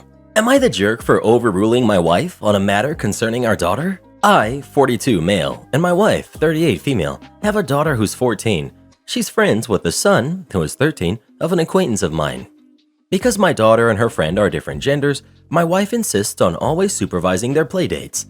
Our daughter can't go to his house, he has to come here. She always watches the kids when they're together and doesn't let them close the door when they're in her room. To be honest, I always thought my wife was being fairly reasonable until this incident. Kids are kids, and they're nearing the complicated age, so I always backed my wife up even when my daughter begged to be allowed to go to her friend's house. Recently, my wife was watching the kids while I was at work and realized she needed some things from the store. She made the kids go with her so they wouldn't be alone. Apparently, I'm obviously getting all of this info secondhand, the kids wandered off while she was shopping. While they were alone, an employee approached my daughter's friend and accused him of stealing something. My daughter's friend turned out his jacket pockets and there was nothing in there but his phone and keys. The employee demanded that he remove his jacket because she thought something was hidden under the jacket. My daughter's friend refused and said he didn't steal anything. My daughter called for my wife and she showed up pretty quickly. My wife sided with the employee and asked my daughter's friend to remove the jacket. When he did, the employee saw the necklace he was wearing and demanded he take it off so she could inspect it to see if it was merchandise from the store. I've seen him wearing this necklace before, for the record. At this point, he ran out of the store into the cold, not wearing a jacket, and called his grandfather to come pick him up. I was at work when my acquaintance called me, furious. He said his son was half frozen when his dad got to him, which I believe because it's very cold here right now, and that my wife had profiled him. He told me that his son won't be going over to my house ever again. Edit. My daughter wants me to add this. She, unlike me, knows how to use Reddit properly and edit posts. Her friend is mixed. A lot of people asked and I didn't know, so hopefully they see this. Edit 2. My wife texted me that there was an emergency and I needed to call her, so I stepped out of the theater and did so. Guess what? No emergency. No surprise either. She told me I had no right to separate her from her daughter on Christmas. I said it was her choice and confronted her about what my daughter said at breakfast, especially about the food thing. She started crying and said I had no idea what that boy put her through. I hung up. Forget this. It's Christmas. I'm watching Home Alone with my daughter. Edit 3. My daughter said this comment needs to be in the post itself.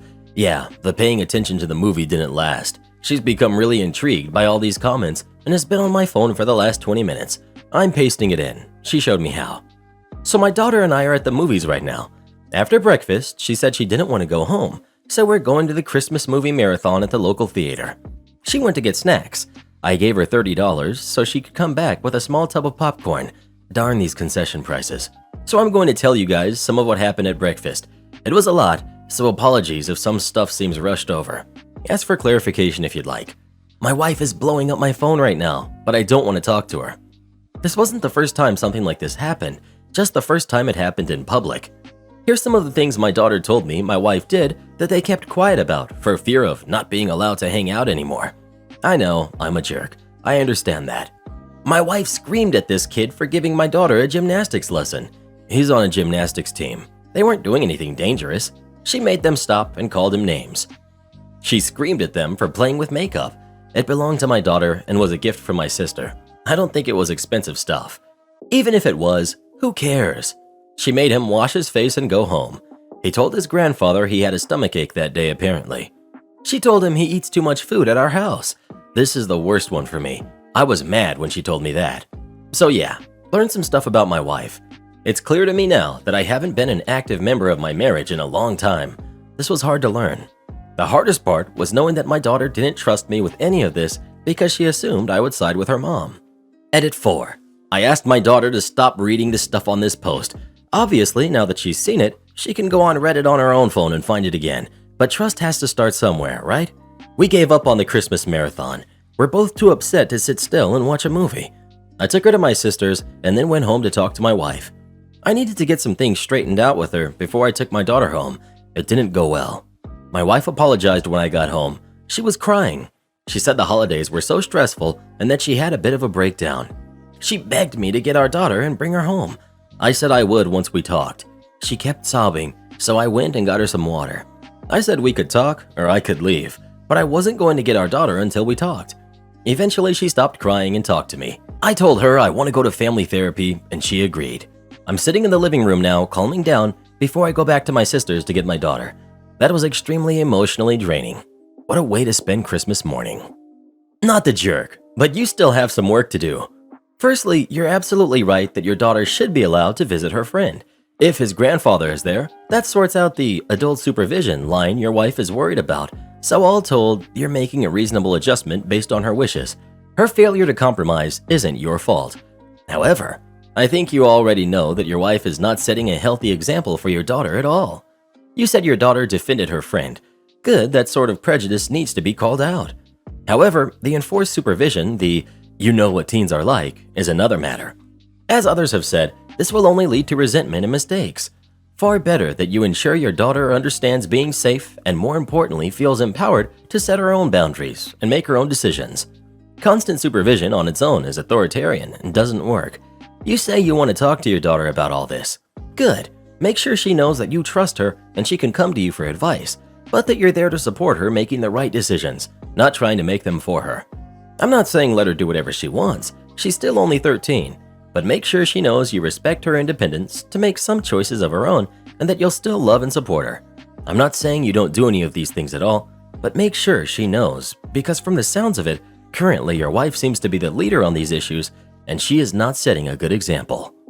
OP, not the jerk. It's about trust. Why in the heck was he profiled? The employee had zero right and should have ran the tapes. Your wife had zero evidence to do so, so he was singled out for a reason. The sad part, you knew this family for a very long time. Your wife knew what she was doing. The fact the young man was falsely accused stinks. Like people said on this thread, the kids with the strictest parents party hard in college and do what they want to do. At 14, it is rough, but you also have to trust. You do not want them to close up and shut down. My mother was so strict, I could not go to concerts, date, movies, sleepovers, basically anything. My parents got in long, drawn-out fights. It was so bad, I left for my aunt's house to live with her until I turned 18. I can tell you this, as strict as my mother was, I did stuff behind her back, just never brought it home. So for all of the weirdness, I stayed out of the home playing sports, but sometimes I never went to practice. I went to the movies and dated boys, never told my parents anything. I went to Planned Parenthood on my own for BC. So OP, you need to have your wife lighten up and have a trusting talk with your daughter and have normalcy. Honestly, not having a door closed with a male present is just common sense. However, not allowing her over to her friend's house, male or female, is just plain weird. As a mom of 4 kids, I was not super strict. I allowed group dating until age 16, and then they were on single dates. Kids have to grow up. I had open communication with my kids, so if they truly needed help, it was non-judgmental, we can talk. That is how it should be. You say your kids are 13? Okay. So this happened about 10 years ago when I worked at the box office of a movie theater, before automated machines were the norm. Adult tickets, 14 plus, were $11.99. Kids tickets, 3 to 13, were $9.50, and kids under 3 were free. I had a woman come to my till with 2 kids. Now, these kids looked to be about 15, though it can be hard to tell sometimes. As many kids don't carry around any kind of ID, the rule of thumb was to sell either a kid's ticket or adult ticket based on how old the adult told us the kids were. Many people would say that the kids were 13 in order to save a few bucks. Typically, I didn't care, as I understood the prices were pretty high and this was a big chain, so a few older kids getting cheaper tickets wasn't a big deal. What was different this time is that the woman was very rude throughout the whole transaction. We have a series of questions we have to ask throughout the transaction, loyalty program, etc., and we would randomly get scored by mystery shoppers to ensure we were following the script. This woman was annoyed and short with me throughout the whole transaction when I was being super friendly and just trying to do my job. When we got to the part about what kind of tickets she needed, it went something like this. Me: how old are the kids? Her: why? Me: so I know whether they need kids tickets or adult tickets. Her: what's the difference? Me: adult tickets are for 14 plus, they're $11.99. Kids tickets are for 3 to 13, and they're $9.50. Her: oh, they're 13. Me: okay, and which film would you like to go see today? Her: whatever film it was, I can't even remember anymore. Me: okay, no problem. For 2 kids and 1 adult, that will be $30.99 total. Her: actually, I'm not going with them. I'm just dropping them off. Me: unfortunately, this movie is 14A, which means you either have to be 14 or accompanied by an adult to see it. Her: well, they're 14. Me: you just told me they're 13. They're actually 14. I just didn't want to pay the price for adult tickets. Me: unfortunately, you told me they're 13. Unless you have ID that shows that they are 14, I have to assume what you first told me was correct and cannot allow them to watch this movie unsupervised, as it is 14A. Her: this is ridiculous. So what are my options? Me: they can either go to a different movie that's not 14A, or you will have to buy a ticket and accompany them to this one. After a lot of back and forth about options, she finally decided to bite the bullet and buy an adult ticket to accompany them. I like to think she spent the next 2 hours reflecting on how her attempt to save $5 ended up costing her $11.99 and 2 hours of her time. Realistically, she likely bought the ticket, accompanied them into the theater, and then left them there to watch the movie while she went shopping. Either way, it still cost her the extra $11.99 for the ticket. I had a lady do that with me when I was 20 and worked at a movie theater back in 1999. South Park, Bigger, Longer, and Uncut had just come out, and our theater head office sent out a notice that we were to fully enforce the no one under 17 without an adult, because it was R-rated. Lady came in with 2 boys who couldn't have been older than 9 or 10. She asked for 2 tickets for that movie. I asked which 2 of them the tickets were for, and she said, them. I'm going shopping while they watch the movie. I informed her of the policy and then pointed to a printed out copy of it posted next to each ticket booth. She was not happy and said she wanted to speak to a manager. I said, okay, but he will tell you the exact same thing, and pointed her to the manager window.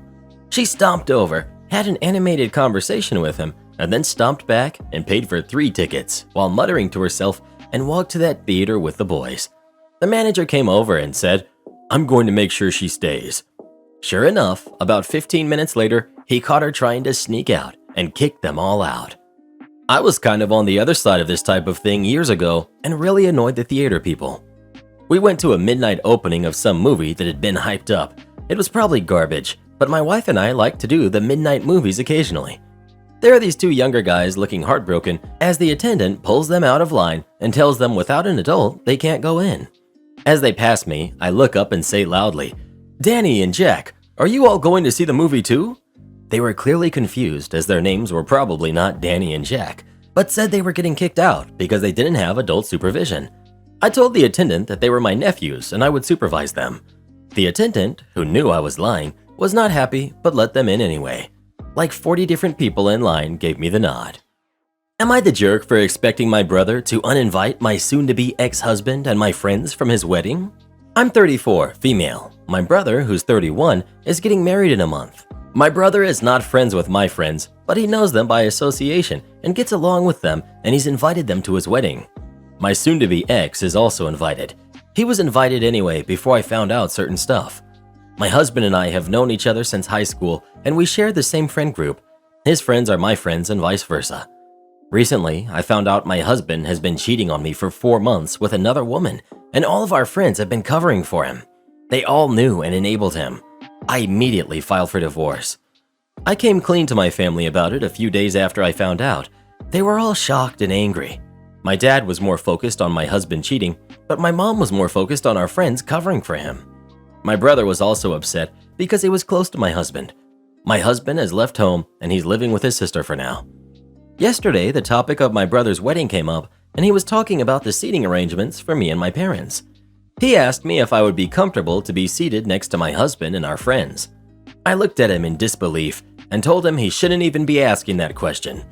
I'm also upset that he's inviting them after all, especially my friends since they're not his friends at all and he just knows them by association. He said it would be mean if he uninvited all of them just 1 month before the wedding and said that he understands why I'd feel uncomfortable, but he doesn't want to be mean. I reminded him how my husband cheated on me and I got lied on by all my friends who were enabling him. He says that he's aware, but I should not insist on him uninviting them because it's his wedding and he makes the rules. I dropped it and didn't continue the conversation, but am I the jerk for expecting my cheating husband and the friends who covered for him to get uninvited for my brother's wedding? I want to highlight that the whole cheating issue is fresh. It's barely been a month since I found out. Not the jerk. I would make this my hill to die on.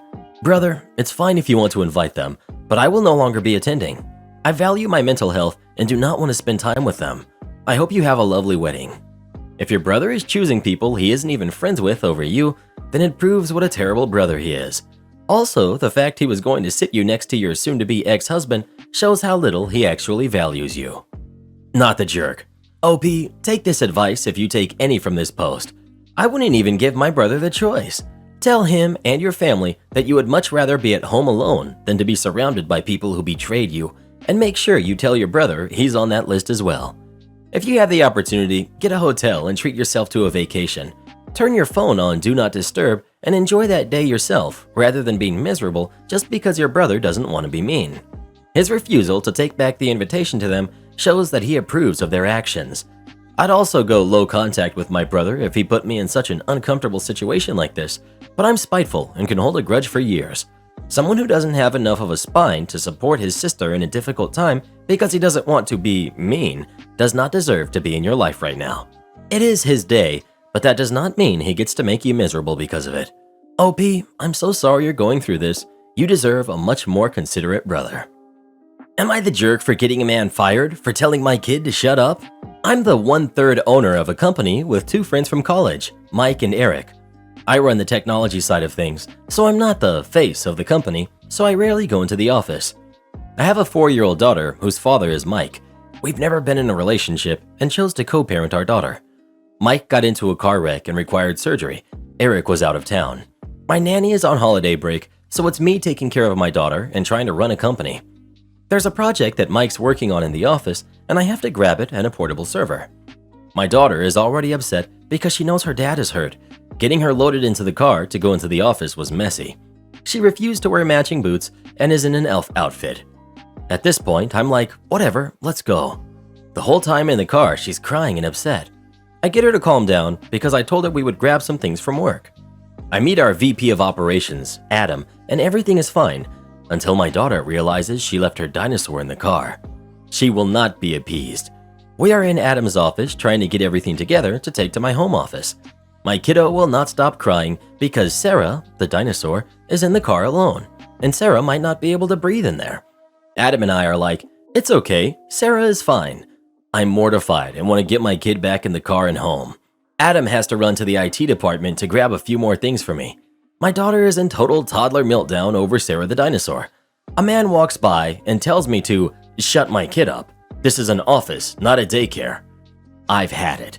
I told him this wouldn't be his job if it weren't for this kid's father or me, and he could be the one to shut up or find a new job.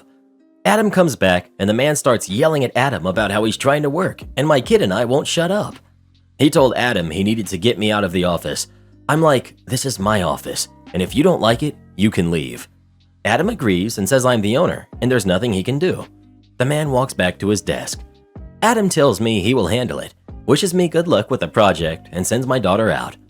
Adam fired the man for insubordination because the situation did not get better after I left, and Adam made some mean remarks about women in business. I get it wasn't one of my best days, but I'm trying to run a company and take care of my daughter in a stressful time for her. The man was rude, and to be honest, no matter who I was, he shouldn't be telling a kid to shut up. Am I the jerk for refusing to make Christmas morning breakfast for my family? Background: I, 24 male, was the only one interested in baking, so I got all of my grandmother's recipes when she passed away. For the past 11 years, I've been making her Christmas bread for breakfast Christmas morning. When I got to my parents' house this morning, I had 2 pies with me, which I made for dessert. I asked that they not be touched as I hadn't had time to do a taste test, and I wanted to make sure they were good. I then went to the store to get the ingredients for the mentioned Christmas bread and some tofu takeout for myself. I'm a vegetarian, and my family doesn't serve any main dishes without meat. When I got back, both pies were gone, to the point where my mother had already washed the dishes for me, so I didn't have to bring back dirty dishes. I was, I think understandably, pretty upset. I didn't even get to taste either one, much less have a slice, and they ate both before dinner as well. It evolved into an argument pretty quickly because they've done things like this before. I almost didn't get a slice of my own birthday cake because I was cleaning up from baking it, and I just wanted at least an acknowledgement that they should have waited for me to start eating my pies. They refused and said they were perfectly in their rights to do so, as the pies were my payment for staying with them and eating their food. I told them that if the pies were my payment, then I obviously didn't need to make the Christmas bread, and they could do it themselves. They acted like I had told them Christmas was canceled. I tried to backtrack a bit and told them that my mom could make it because she did until I started helping my grandmother, and that the ingredients were already bought. I've been called entitled, spoiled, and accused of actually ruining our family Christmas. I get that they were expecting me to make it, but it's not like they're out of options for food tomorrow. I've been hiding in my car for the past half an hour, trying to figure out if I was in the wrong and should just make it or not. So, am I the jerk? Edit. I ended up getting all of my stuff and heading to a nearby friend's. My house is a couple hours away. We made the Christmas bread together and drank a bit, so it's not my best Christmas bread. Edit 2. I've had a couple questions about how long I was in this store and if anyone else brought anything. I was gone maybe an hour or an hour and 15 minutes. They're pretty far from a good grocery store, and the first place I went to didn't have any good cherries. Everyone usually brings an appetizer/side or dessert, so there were also other desserts there. And I've been messaging a cousin who got there around when I got back, and it appears that there were 12 people plus my parents there when I got back. I guess I was a bit distracted. Thanks for all the holiday wishes. Not the jerk. Not only did they eat 2 entire pies while you were out and didn't even save you a slice, never mind you asked them not to touch them, they had all the gall to claim it was your payment to stay in your own parents' house and eat their food, when you have to get your own food because they won't include vegetarian food in their dinner. You also have to buy all the ingredients for the bread they are demanding you make for them. These are selfish, self-centered, entitled people. They're disrespectful and rude to you as a guest or as family. They demand labor from you and won't give you the smallest courtesy or consideration. Go home, make yourself the bread with the ingredients you bought, send them the pictures of you enjoying it yourself. Sometimes we have to make our families. You have to have my item. It's Christmas. I had gone out to see my psychologist on Monday and had a great session. On my way back home, I decided to wander the business district for a bit. I find it fun, and we have virtually zero risks of getting sick here, so I can be safe while doing it. I was wandering through the store, which we will call Bullseye, that employs people with red shirts, and was coming up from near the register when I heard the sound of a feminine voice starting to rise. Me, being the nosy person I am, I hung around to listen to the drama. We've got Karen, we've got poor worker, we've got manager, and we've got security guard. Karen: but you have to have it in stock. The website says that you do. Worker: the website isn't always accurate. It's better to call the store. But I needed the item. Where else can I get it? Worker: you could probably get it at another store. I don't want to go to another store. The manager hears this and walks over. Manager: hi, can I help you? Karen turns to the manager. I need this item, but she, gestures to employee, says that you don't have it in stock. Manager: unfortunately, it's a very popular item, and we sold out quite quickly. Well, where else can I get one? Manager: you might be able to find one at another store. I won't go to another store. I want it at this store. We could order it online for you. How long would that take? Right now, about 2 weeks. That's not going to work. I need this item for my kids for Christmas. Manager, please keep your voice to reasonable levels. Forget you. I'll yell if I want to. You're being stupid. The security guard was already en route, but hurried over when he heard this. Security, I'm rescinding your right to shop here. Please leave the store. No, I want my item. Security, leave now. Karen goes quiet for a moment and then spins on her heel and storms away quickly. Karen, looking back. I'm going to call corporate. I know a high-up manager there. I swear to God, I'll bang! Karen didn't see that the door was slow opening and promptly walked into it. Multiple people started to laugh at this point, including the security guard. Worker was hiding her face. Manager was going through a titanic struggle to keep composure. Karen made this decision then to turn around and start swearing at the people who were laughing. Shut up! Shut up! All of you! I'm going to sue this store. You're all going to be jobless by Christmas Day. She turns to walk out the door, not realizing that by this point, she was behind the sensor range and she walked into the closed door. She lets out a scream of rage and starts pounding on the door. No one could hold back this time. Seeing someone storm into a closed door twice in a row was beyond hilarious. Everyone who was watching was howling with laughter. Karen, open! Open, you jerk! Open! The security guard walks forward and waves to the sensor, making the door open. Karen lets out another scream and storms out. Entitled mother with 3 teenage kids cuts line of 25+ waiting customers, causes a scene, and leaves the kids stranded. Oh boy, this happened a few minutes ago. I'm currently in the car with my own mother on my way home from witnessing a very surreal scene. It's the night before Christmas Eve. We went to Sam's Club. Lots of people, some not wearing masks like the jerks they are. Shopping was fine despite the hustle and bustle. If you're unfamiliar with Sam's Club, whether you do the scan or go self-checkout on your phone or use the registers, you must show proof of purchase before leaving. Of course, there was a long line, but no biggie. The woman verifying receipts was quick and efficient. My mom and I finally reached the front of the line. Some people had a ton of stuff, and getting them through took longer, but we only spent a few minutes in line before getting to the front. Got to the front, second in line, and we suddenly saw a herd of people with a cart full of stuff. It was an older woman and 3 teenagers/young adults, one of whom had a service dog. The nice woman verifying receipts asked if they had been scanned yet. All heck broke loose. Employee, has someone scanned your receipt? Karen, no, I have somewhere to be. Can you scan us? Employee, you have to wait in line, ma'am. There were about 25 to 30 people in line waiting to be scanned. It was long, but going fast. But that wasn't enough for Karen, who became irate and started yelling. Just scan us. I have to leave now. Employee, you have to wait in line back there. At this point, her kids were becoming embarrassed, and the son, who looked like the oldest, tried talking her down by saying, Mom, Mom, but she wasn't having it. She continued to become increasingly irate while the kids watched on in horror as she got into the employee's face and then tried to leave without scanning her receipt, but her kids wouldn't give her the cart. Karen to the employee, get me your manager. Employee gets the walkie. I need security up here. Karen, I am leaving. She tells her kids. Come on, I gotta go. Tells the employee. Stop yelling at me. Employee, ma'am, I'm not yelling. You have to wait in line. Her kids shuffled onto the back of the line, while Mommy Dearest reiterated that she was leaving, and she meant it, waving her car keys around, and she actually left just as security came in.